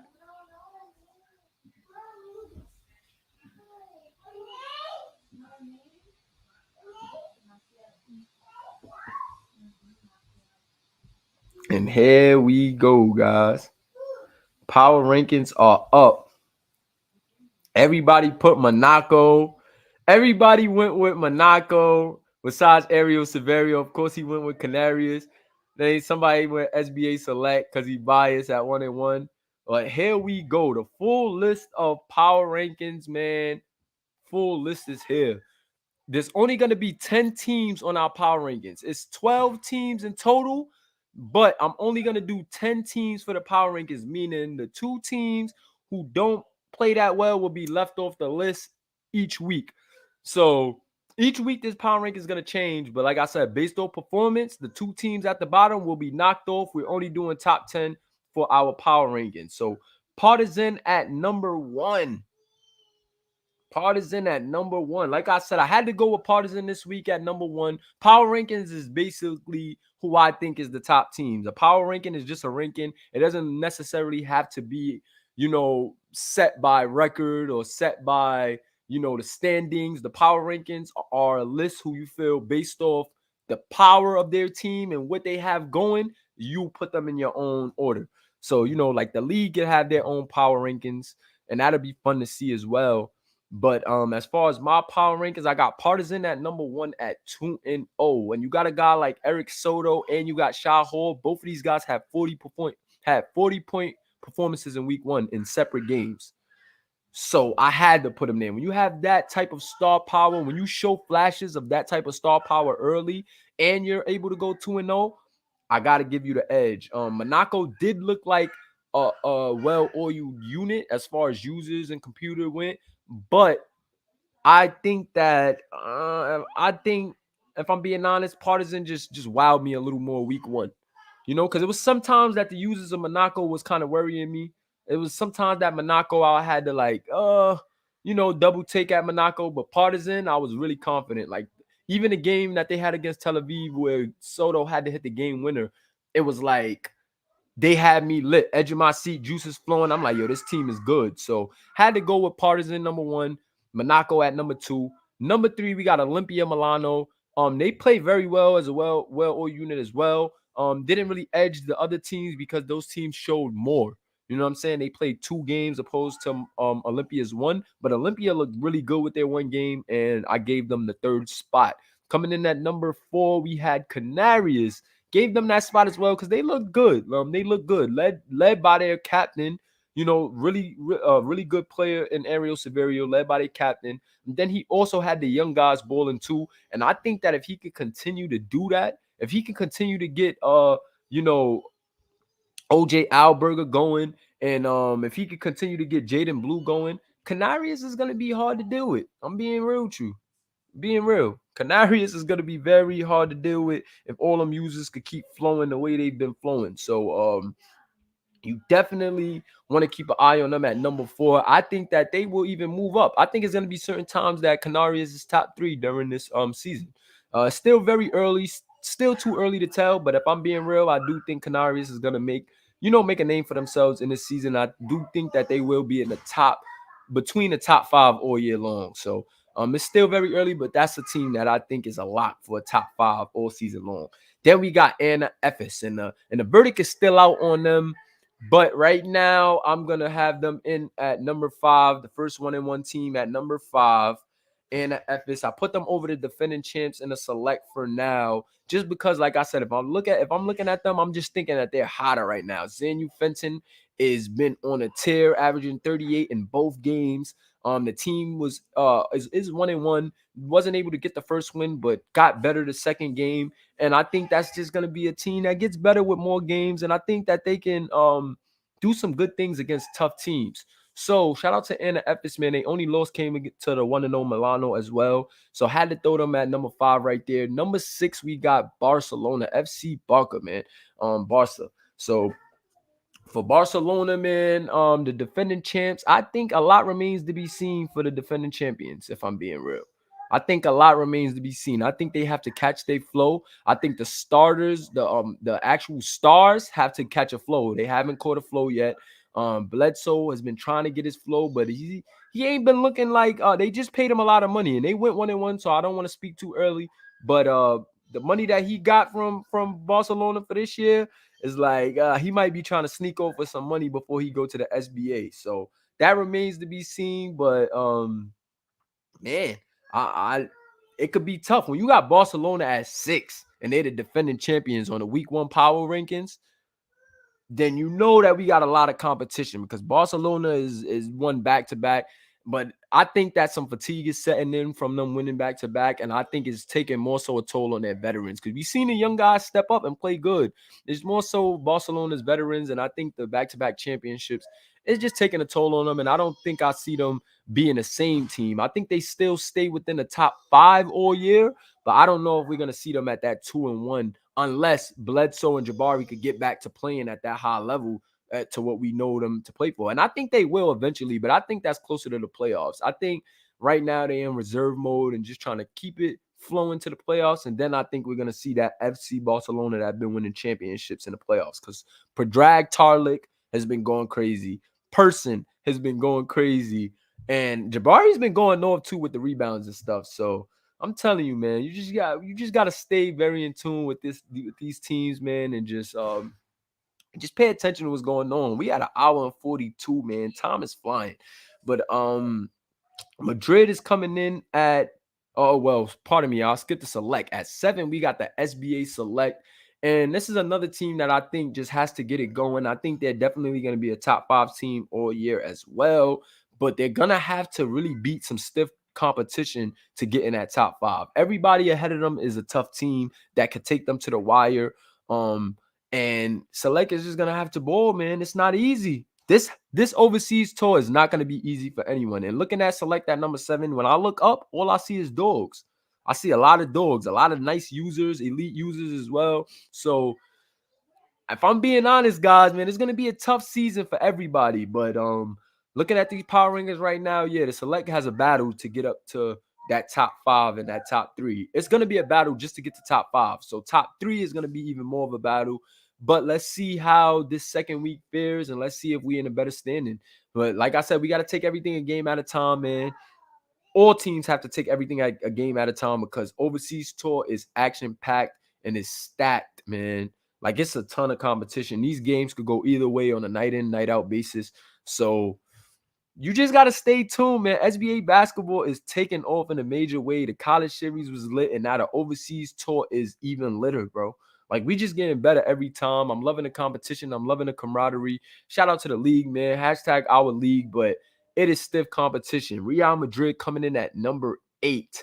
And Real Madrid is another team that has a ton of talent. I do think it's going to take a while for them to get it going, but I could see them getting to top 5. I don't know if I see them as a top 3 team, ever surfacing top 3, but I definitely see them working their way into the top 5 a couple of times during the season. How long they would stay there remains to be seen, but I do think they would touch that top 5, man. I do think that they would touch it. It's a lot of competition, man. A lot flowing and a lot going on. So, we just got to keep fighting. Everybody just has to keep fighting, continue grinding, and we're gonna be all right, man. Everything is stacking up pretty well. Everything is stacking up pretty well.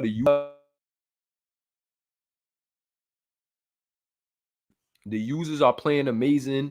It's a lot of competition. So all these guys that's at the lower list, man, just grind, get in the lab. If you're elite at 2K and you know game plan, send me your game plans. You guys got to be hands-on with your team. If you guys see something that your team is doing that you want to fix, it is up to you as players to come to me and fix that, especially if you don't have a coach, or even if you have a coach, but you feel like your coach isn't that hands-on. Come to me as a team and say, yo, Moolah, we want to run this. We want to run pick and roll. We want to run fast-paced basketball. We want to double down on the rebounds. We want to play physical defense. These are all options within 2K that I can give to you. So, if you got 2K, load it up and see what are the game plan options and tell me what you want. This is what these things are here for. I'm not going to just do it for you. But if you guys, want to implement some type of game plan, I allow that. I want you guys coming in and doing what you see fit. This is where your story begins. You know what I'm saying? I just provide the platform. So you create your story and you let me know how y'all want it, man. Virtus coming in at 9, in the same boat as these last 3 teams in the same boat. Madrid, Virtus, and Berlin at 10. They're all in the same boat. They're all teams that I can see touch the top 5 during the season. I don't think it's any team in this series that isn't capable of reaching the top 5. However, how long you stay there remains to be seen. Every week is going to be a battle. Some teams play multiple times in a week. So 1 week of games can change the scheme of things. If you're a hot team, taking 2 losses in a week could change you from top of the list to middle of the list. You know what I'm saying? So same thing if you're at the bottom. 2 wins could completely change everything for you. Think about if Madrid goes and win 2 games next week. They could be 2-1, and some of those 2-1 teams go on to being 2-2. And now Madrid is, the hot team. And now Berlin over Tus is the hot team. So there's still a lot of basketball left. Nobody hold your head. It's a lot of competition, a lot of good users, and let's just get to work, man. Let's get to work, guys. The season is off and running now. So let's get the content out. I got the pictures. The pictures will be coming a lot quicker. Shout out to my guy Zeke, man. He held it down. He showed me how to do the Dropbox pictures. So now the pictures will be coming in the Dropbox links. It'll be way faster than it's been, guys. Sorry for the delay on the pictures. I was having a hard time. I literally was doing it manually. I was loading every picture one by one from my phone, from my game to my phone, and then from my phone to the Discord, one by one, fellas. I was literally doing it one by one. So shout out to my guy Zeke, man. Let me get a hashtag Zeke in the chat, because the commissioner for high school came. He showed me how to, ease it up. Definitely helped me out a ton. So now I'm on the Dropbox, and I'll be dropping those links to y'all so y'all can get your pictures even faster. But that was the power rankings for week 1, man. Once again, Partizan at number 1, Monaco at 2, Olympia at 3, Canarias at 4, NFS at 5, Barcelona at 6, Select at 7, Madrid at 8, Virtus at 9, and Berlin at 10. Hapoel Tel Aviv did not make the cut, and it's another team that didn't make the cut. Let me see. I don't know why I'm blanking on these teams right now. Sorry. But FC Bayern. Yes, that's who it was. So Hapoel Tel Aviv and Bayern did not make the cut for this week's power rankings. However, man, they can make it for next week. You never know. Hapoel went 0-2. Bayern went 0-1. So it still remains to be seen. Still a lot of season left. Who knows? Maybe they make it into the power rankings again. I mean, hopefully they make it into the power rankings next week. Let's see. Let's ball out. All the user guys, don't hold your head. Just get in your bag, man. Just get in your bag. Just get in your bag. And if y'all had to choose a player of the week, who are y'all choosing for player of the week, guys? Let me know. Who do y'all see as this week's player of the week? Before I put it up, who do y'all got as this week's player of the week? And hit that like button if you haven't already. It's your boy Kamish Moolah, and you know how we rocking here in our league. Can't spell simulation without Moolah, and we are simulation. You know how we rocking. So let me get some comments with the predictions of player of the week. Judah, JRJ, Rose Jr. Shout out to my guy JRJ in the chat. I like that nickname. JRJ is fire. That's going to be fire for the college series. So JRJ says Soto. Ray Gambino says Mr. 5'9". Eric Ashley, a.k.a. Ash Erickson, the Norway Nightmare, says Eric Soto. I'm seeing a lot of Sotos in the chat. Soto or Mr. 5'9". Everybody is saying Soto or Mr. 5'9". Wow. So let me get a little drum roll. I did the drum roll and knocked out my mic and knocked out everything. But anyway, let me get to the player of the week. And I will be posting all of these graphics on Instagram after the podcast, guys. So please, guys, please interact with the Instagram, guys. I need you guys to really interact with the Instagram. I'm trying to get that Instagram out there. The more likes and the more comments you guys leave on stuff, the better Instagram algorithm pushes our content. So if you're on Instagram, please interact with all the content, guys. I will be posting these power rankings and conference standings on Instagram after this. So shout out to all my IG guys, man. Be sure to rush the IG content. If you haven't already, go spam us for some likes on IG, man. Go spam us. Go like everything, man. Go like everything. Go like everything up and get us some likes. We got a good following on Instagram. So I'm dragging it, y'all. But I just want to keep it going. I want to keep everything on the up and up, man. You know how we rocking. But without further ado, it was actually it was Mr. 5'9" who put up 48. He put up 48 points. It was Shah Hall. But without further ado, the player of the week is drum roll. What if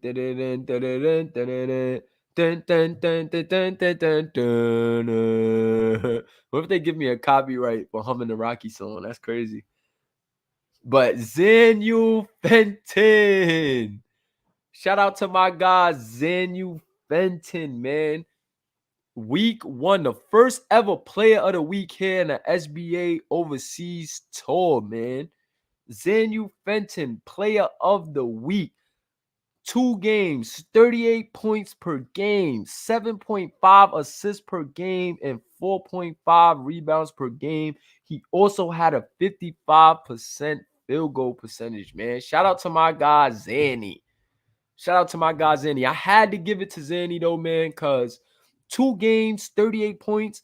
And then if you see the magnitude of the game, like him and Tyon was going at it. He was trying all he can to keep up with Tyon. His team just really didn't help him. He had 38, wound up taking an L. But then in the very next game, this kid came out and went right back at it, scoring 38 again, 38 and 13 in the next game. And just going 2-0, averaging 38, 7.5 assists, 4.5 rebounds, and a 55 field goal percentage. I had to give it to Fenton, man. I had to. Yes, Shah Hall and Soto's stats were high because of the the big games that they had, but both of them had games where they dropped off. Like Soto had the 43 point, and then he had 14. Shah Hall had 10, and then he had 48. Zanu Fenton had 38 in both games. 38. And second game, he had 13 assists. So it was like, I was torn. I'm like, nah, I gotta give it to him. I have to, because he showed the most consistent play. Even with his team losing one of the games, he was the most consistent player, and this player of the week. It's not, team of the week, So I was like, I gotta give it to this guy right here, man. Partisan Nice was number one in the power rankings, and they're number one in their conference. So, Zanu Fenton earned it, man. He deserved it. Shout out to my guy Zanu Fenton, man, for doing his thing and turning up, man. He really turned up, man. He really turned up. So shout out to Zanu Fenton. He's a user in our league, man. He's been very active ever since coming on. He has an Instagram that's getting lit, and I know he can't wait to post this. So shout out to my guy Zanu Fenton, hashtag our league.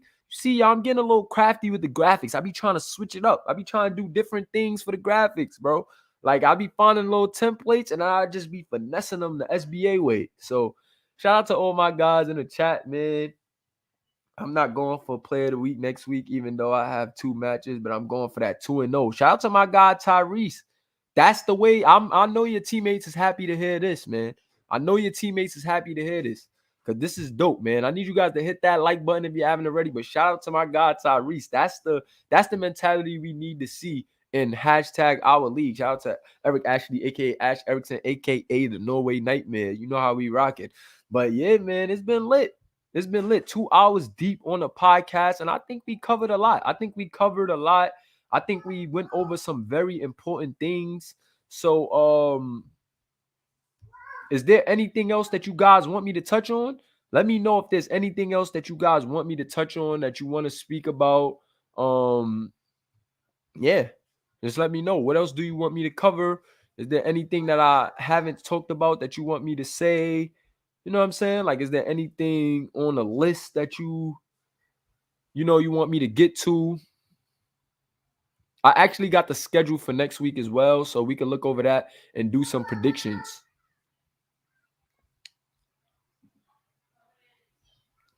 Exactly, yeah, and shout out to Tyrese McGrady, man. The kid started off very slow in his first game, but then ended off 7-14. Think about that. Guys were looking like, yo, he's putting up too much threes, and he caught fire at the end of the game. So that shows you, like, some of y'all players just need time. Some of y'all not gonna play good the first couple of games. Some of y'all not gonna play good the first couple of quarters, but as long as y'all stick to it, y'all get there. And I think Tyrese McGrady also just upgraded his 3-pointer as a Patreon. He's a Patreon guy, so shout out to him, man. Do you see the progress? Because I've seen you shoot threes, shoot yourself out of a game, but you got the Patreon, you upped your 3, and it helped. It balanced. I mean, you still missed 7 threes, but you made 7. So as you can see, you're more of a volume shooter, and you may need more 3-point opportunities, or maybe need to take less so you can make more at an efficient rate. So you never know. Just stick with your player. Keep an eye on what he's doing, so that way with your Patreon and with your SC, you can put up the right things. So shout out, man. Shout out to Suave Cortez. It's cool if you late, man. We've been rocking. It's been a great podcast. You definitely want to tune in. And we still got some topics left. We're going to go over next week's schedule, and we're going to do some predictions for next week's schedule. So, let me see who's in the chat. Do we got anybody from Monaco and Partizan in the chat? If we got anybody from Partizan and Monaco in the chat that want to come on the stream live and predict some of these games with me, let me know. If we got anybody in the chat that wants to come and predict some of these games with me, just let me know. Let me see anybody. I want to take some of the winning teams first. Or if we got Zanu Fenton, a player of the week here, I'll get him in here. But whoever's on a winning team, or you know what I'm saying, anybody can hit me. But if I'm really looking for the guys who won the games, or like, to go over some of these games with me. Just some of these predictions.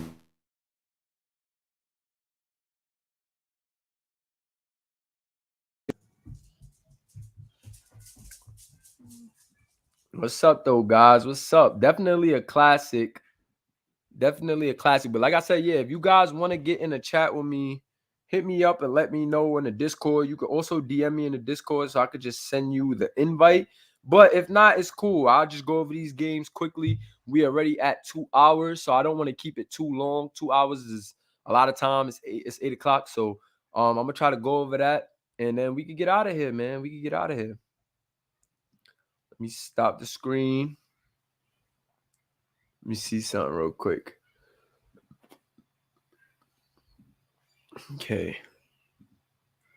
Stop the screen share so I could get to the graphic really quick with the schedule, with the full week 2 schedule. And here we go. All right, so the full week 2 schedule is here. We're going to go over that real quick with you guys. We're going to go over all 12 games. Yeah, all 12 games.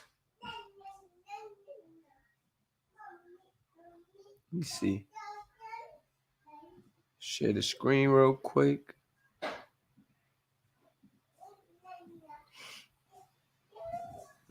And here we go, guys. Here's the week 2 schedule for the first 2 days. And then we're going to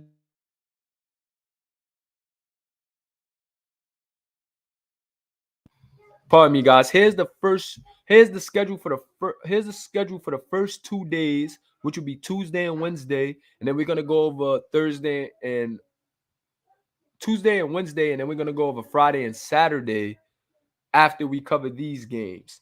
So yeah, I'm definitely not running longer than no 3 hours. We about to get out of here. After I wrap up these games, we out, fellas. So so for the full week 2 schedule, first game tipping off, we got Canarias versus Bayern. That's easy for me. I'm going with Canarias. Bayern didn't really show me anything in week 1 that'll show me that they can beat Canarias. And also, Bayern, they're going to have one of those user guys guarding Severio, and Severio will be guarding one of those user guys. So hopefully they can, NJ and Timmy Turner, this is a chance for y'all to make a name for yourself, because Canarias already kind of made a statement, and Severio has already kind of made a statement beating Barcelona. So this is a chance for FC Bayern users to really make a statement, man. This is a chance for y'all to make a statement. But I got CB Canarias in this one. But FC Bayern, I'm not sleep on y'all. But all them user guys, NJ Nabaya and Timmy Turner, this is a chance for you guys to make a statement and turn things around early in the season. Second game, we got Olympia versus Barcelona. Whoa. That is a game that you guys do not want to miss.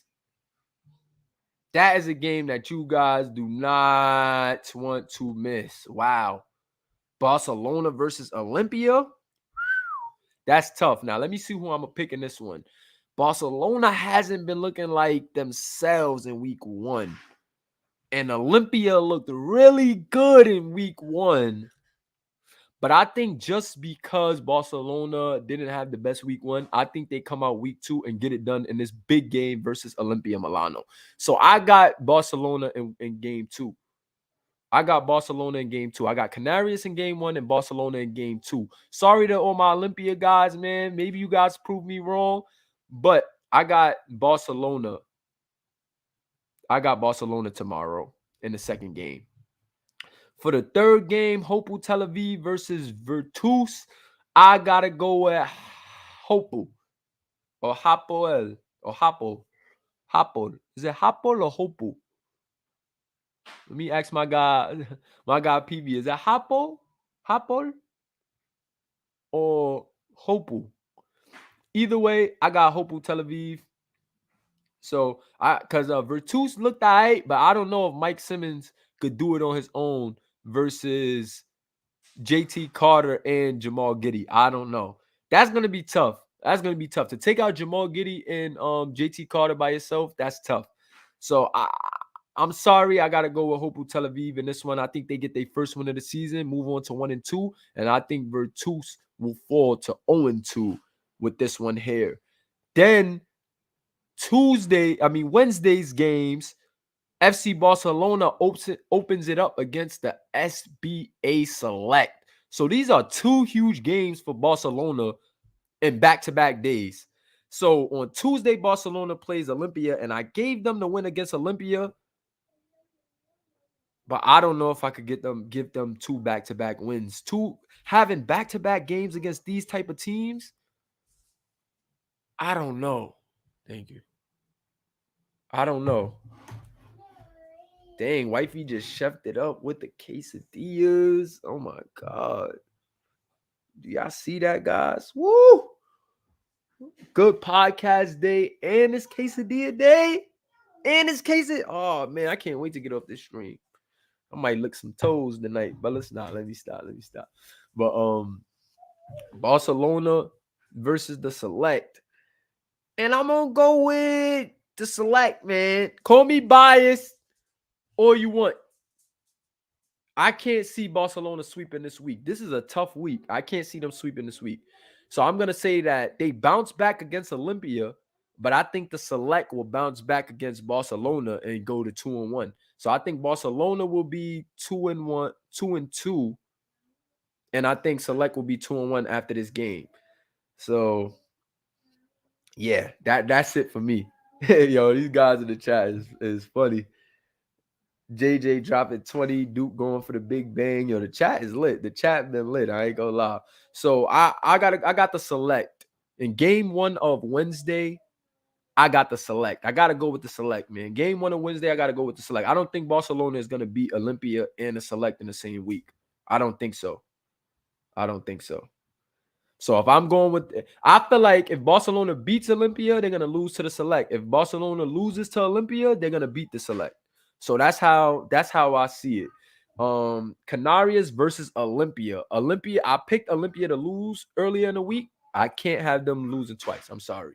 From what they showed me, I don't see them losing twice. And I also seen Canarias beating Bayern.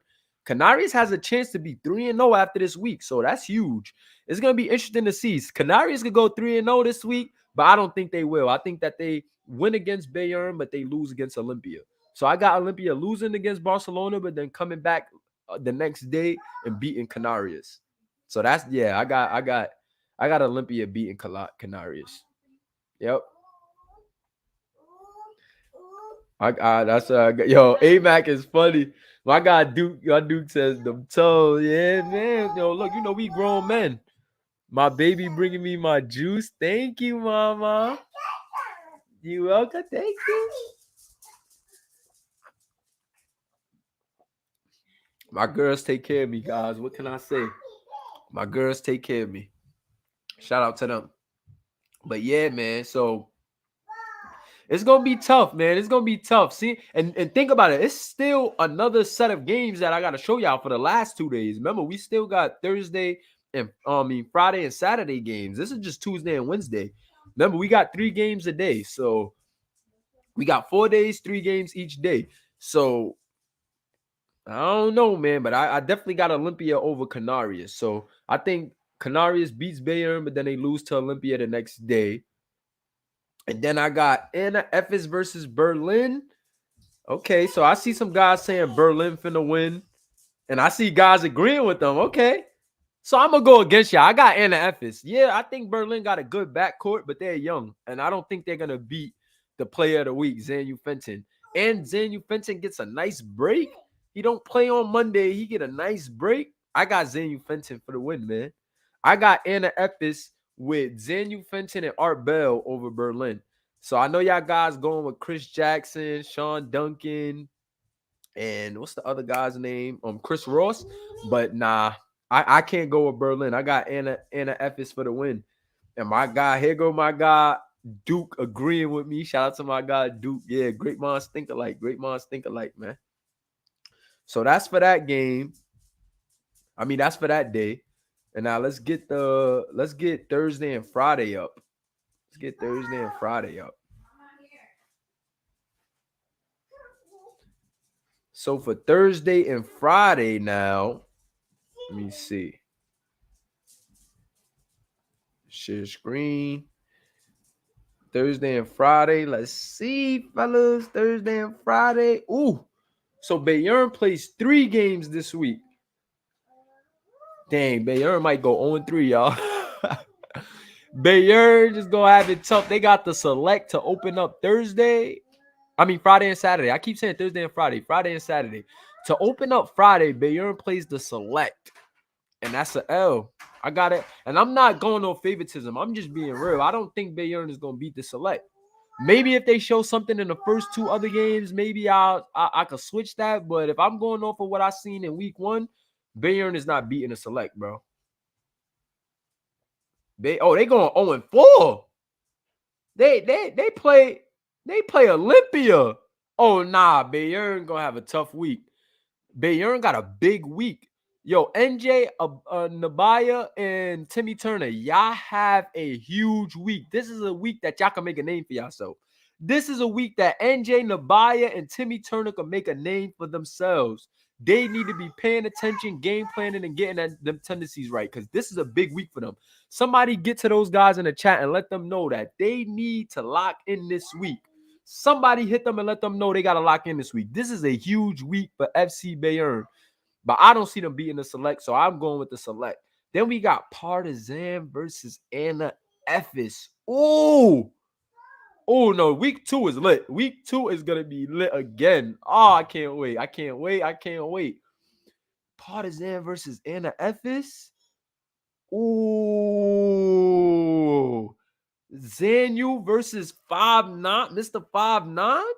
So you got Zanu and Soto versus Mr. 5'9" and Art Bell. Oh man, that's gonna be crazy, yo. Y'all guys is hilarious. Yo, I gotta go with Anna Efes in this one. I got Anna Efes against Partizan. No, I don't. I got Partizan. They said Bayern equals the SBA punching bag. Yeah, I feel bad for Bayern, bro. I feel bad for Bayern. Seeing this schedule is like, yo, they got a front load. They got some of the best teams in the beginning of the season. But I got Partizan in this one. Shout out to my guy, EA, aka AE. Mr. 5'9" is too tough. Mr. 5'9" and Eric Soto, that's too tough. And I like Zanu, but if Zanu take them out by himself, he's a dog. If Zanu take out Mr. 5'9" and Eric Soto by himself in week 2, he's a dog. He's a dog. He's a dog. I don't think it's going to happen, but if he do, he a dog, bro. I'm not going to lie. This is a fire week. Hapoel Tel Aviv versus Madrid. That's another fire game. Now, I can't wait to stream this week. This is going to be crazy because I like Hapoel Tel Aviv, even though they lost them 2 close games. They lost by a game winner to Partizan. Don't forget that. And then we got Madrid. Madrid is really good too. OJ Alberger. OJ Alberger. You got OJ. You got Olin. That's a good team. And you got Suave. Come on. Olin, Suave, and OJ. Hapoel Tel Aviv does has JT and Giddy. I got Madrid. Y'all right. I got Madrid.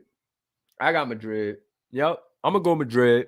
Y'all got me. I'm going to go Madrid. I ain't going to hold you. I'm going to go Madrid. For sure. Olympia versus Bayern. This is easy, though. I'm telling y'all now. Olympia versus Bayern. I got Olympia with my eyes closed. I don't think they're going to lose this game. And I think that Olympia got a better chance of blowing them out than anybody else because DJ Watt in particular. You got a big man like that. Most of the users on their team too is guards. And you got a big man like that. I don't really trust no generic bigs. I got to see the big from Bayern this week and see how he looking.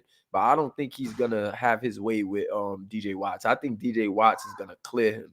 So it's not looking good for Bayern. But hopefully, you never know. Y'all calling Bayern a punching bag. Y'all never know what's going to happen this week. Maybe they turn it around. Maybe they make us look foolish for this podcast. Let's see how this podcast ages with FC Bayern. Let's see. But DJ Watts is tough in that post. And I don't think they got a big man that's going to be able to account for DJ Watts. So that's I'm going to leave that there. Virtus versus Canarias. This could be a very big week for Canarias because I do not see Canarias losing this game. Canarias plays Bayern, Olympia, and Virtus this week. That's 3 games this week for Canarias. And I think they got a big chance of winning all 3 games. Like, yes, they do have some tough games, but they got a chance to win. You feel me? They got a chance to win all 3 games. So, Canarias, this could be a big week for y'all as well. This could be a very big week for Saverio. This could be a very big storyline week for Saverio. He can literally up the ante this week. His team could go 4-0 this week, it's 11 games in the series, so that'll already have them in good standing for the rest of the year. And it's very possible, bro. It's very possible. So I gotta go with Canarius against Virtus in this one. I gotta go with them. Tyon and PV saying they dropping 30 against Bayern. They trying to go for the blowout against Bayern. Y'all better not lose. Them users is gonna be ready to play. Y'all better not lose, man. Y'all better not lose. This is gonna be lit. I can't wait for week 2 action. Let's go. Then to close the week, we got another big game to close the week. Oh, wait. I'm skipping the game. Oh, no, I'm not. No, I'm not. We talked about Canarius Virtus. But Michael Simmons. Don't sleep on Michael Simmons. Canarius. Michael Simmons is nice. Y'all might need to make Saverio guard Michael Simmons. Because I don't know if Jaden Blue is going to be able to get it done. Y'all might want to put that in a game plan. Y'all might want to put it in the game plan now to make Saverio guard Michael Simmons. And I'm telling y'all now, if y'all let Jaden Blue guard him, it could be a long night. I'm telling y'all. I mean, Jaden Blue did a good job last week on defense, though. I will give him that. The kid was playing defense last week, and Canarius as a whole play scrappy defense. They hustle, they dive for balls, they steal, they tip passes. But I'm telling y'all now, y'all better put it in the cards that Michael Simmons guard Saverio. Also, man, we got to get the bets open. We're going to open the bets this week for y'all predictions, man. We're going to open the bets this week for y'all predictions. Also, we're going to take player bets. We're taking player bets, guys, on who scores more. Like, you can do that. We're going to do that. We're going to do that. I'm going to write out a whole betting list. I'm going to try to get that done with my staff tonight. So if you're on the staff, J.O., Duke, and Ash, if y'all can, get in a chat and can y'all write some scenarios as well. I'm going to post all of these games in the chat so that way we can write out some for each day. So we'll do it on a day-by-day basis. We won't drop it all right now. We'll do it each day. So before we stream each day, we're going to drop the bets that guys could take for the day. So each day we'll have different type of bets for you guys, and you only can take the bets that we give, that we offer. So if you don't see it on that bet slip, you can't take it. That's how we're going to do it. If we're going to do over and unders, we're going to do over unders, parlays, and we're going to do player performance. So over unders, parlays, and player performance, guys. I'm telling you guys now, if you don't see it on the bet slip, though, don't try to make a parlay with something that's not on the bet slip. It has to be on the bet slip. You guys choose if you're going to take the bet and how much, and that's how we'll do it.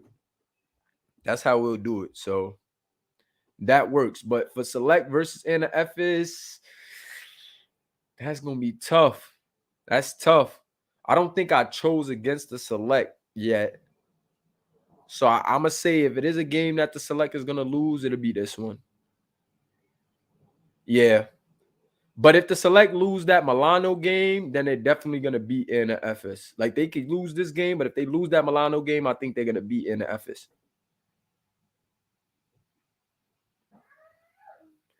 Dang, you could have won 10K if Zach didn't blow it. I feel for you, brother.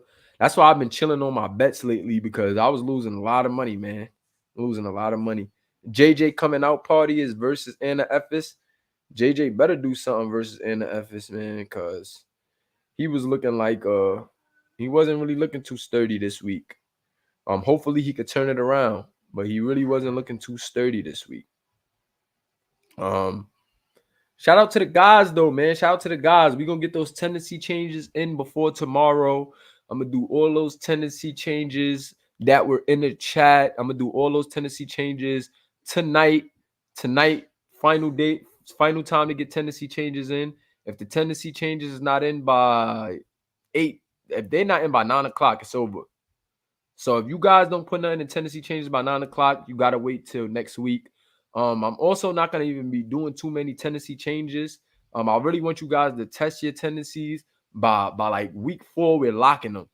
By week 4, we're going to lock those tendencies, and we're going to limit how much you could change them. So, just watch your player and use your changes wisely. Like, use your changes wisely. If I do keep changes open for the whole season, just use your changes wisely, because I don't want no guy getting stuck with maybe doing something that they don't like, but use them wisely and please get in a lab. Don't just put anything, because if you mess up your player trying to change stuff, we don't always got time to go back and try to fix something that you messed up with your guys. So do everything wisely, guys, and it should be a lit week 2. Not gonna hold you. Week 2 is looking like a movie, guys. Week 2 is looking like a movie. I'm trying to see if is there any topics that I didn't go over. I went over the games. I went over week 1. We did everything. I gave you a college and a high school update. So I think we went through everything. Hit that like button if you haven't already. Appreciate you guys. I'll take some questions for the last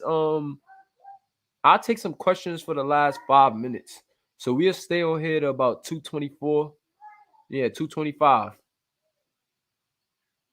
All right, bet. I got you. I'm gonna slide you the picks for the thumbnails after the stream. I'm gonna be doing that tonight. Sliding you stream, because I know you don't know these guys.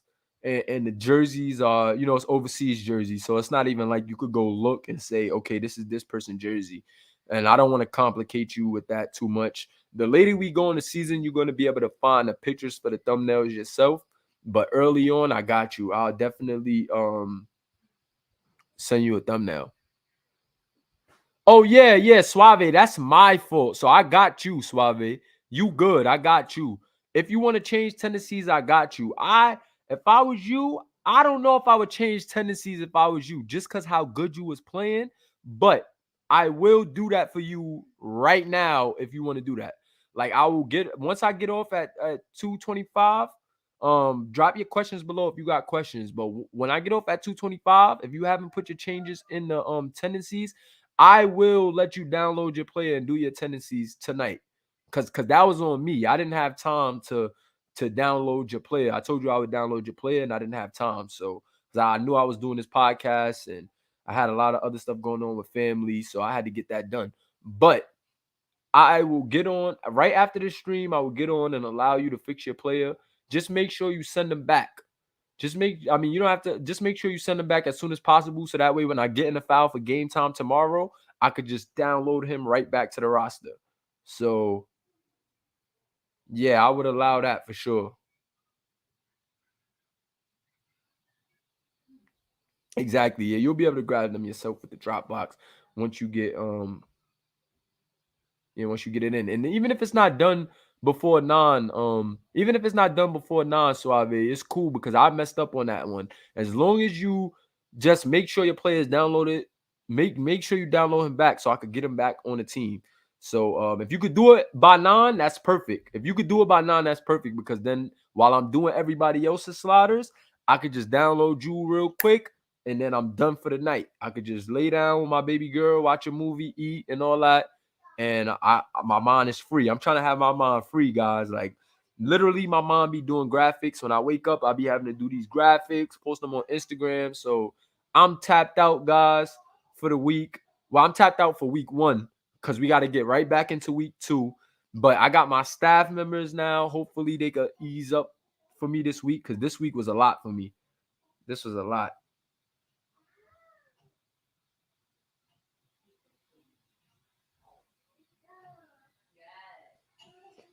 Okay, cool. So wait. Do you want to keep your tendencies this game and test it and then change them for next game if you don't play good? Or you sure you want to change them this game? Because remember, y'all play, let me see, I got a big game. So let me know now. I got a big game. Who y'all got? Yeah, I got Hopu.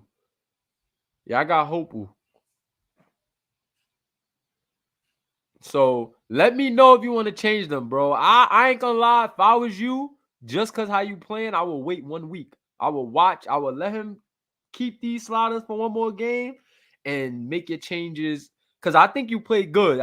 It's up to you, though. You can download your player. Remember, you good. I gave you that pass. But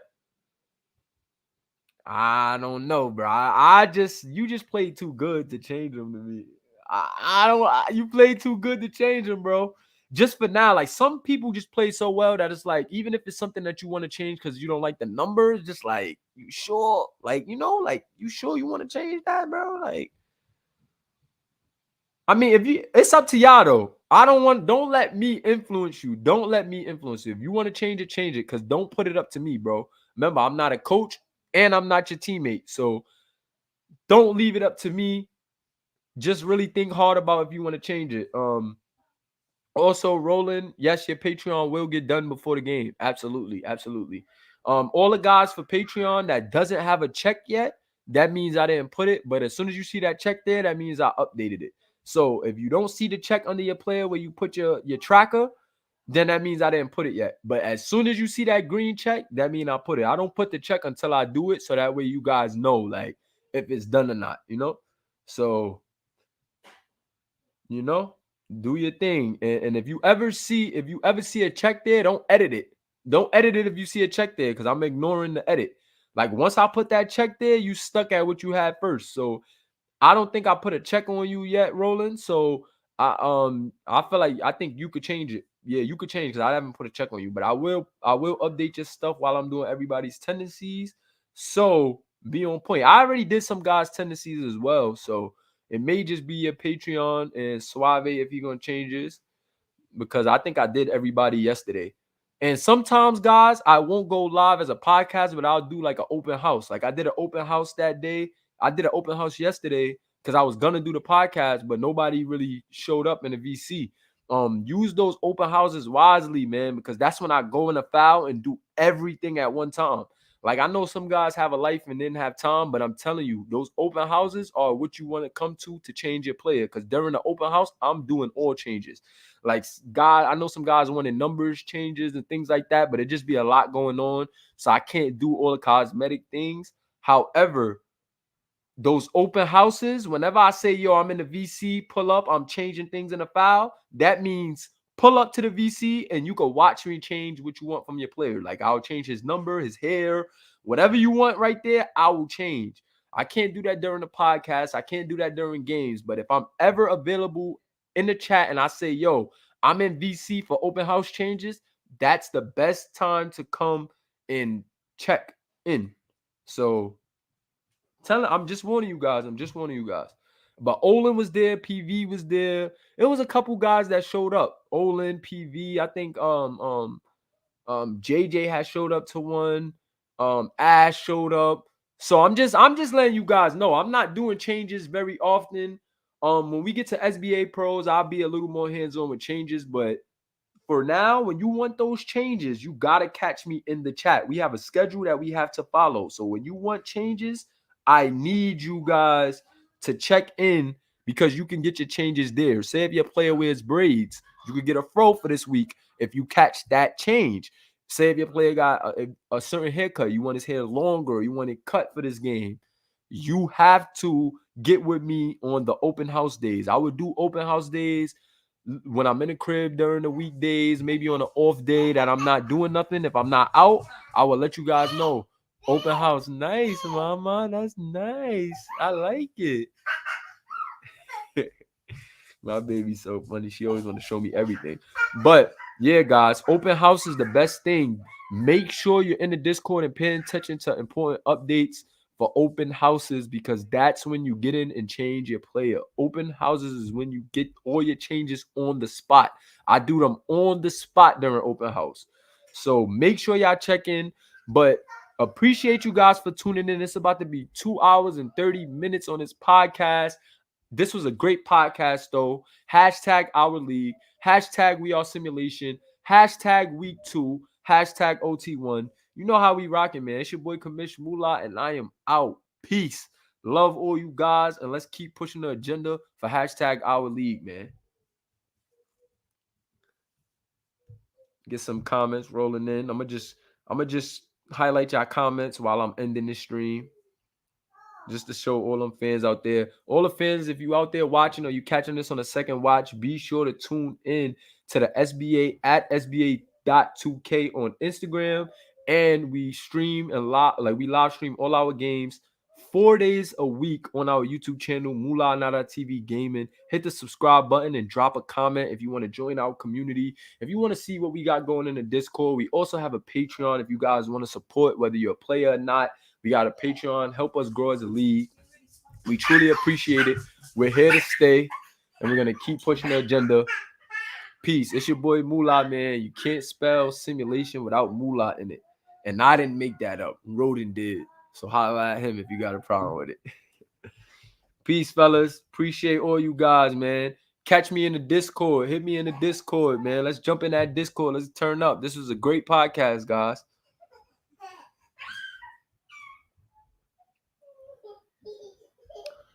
Woo! This was a great podcast. Yeah, you can release the beast. It was I even hit the button. Oh shoot. But this was a great podcast, guys. OJ Alberger checking in. Go rewatch the podcast. OJ, I definitely dropped some jewels. I definitely covered a lot. The league was in it. The league was lit. OJ, you don't want to miss this one. Go check it out, man. Appreciate y'all for tuning in. Peace.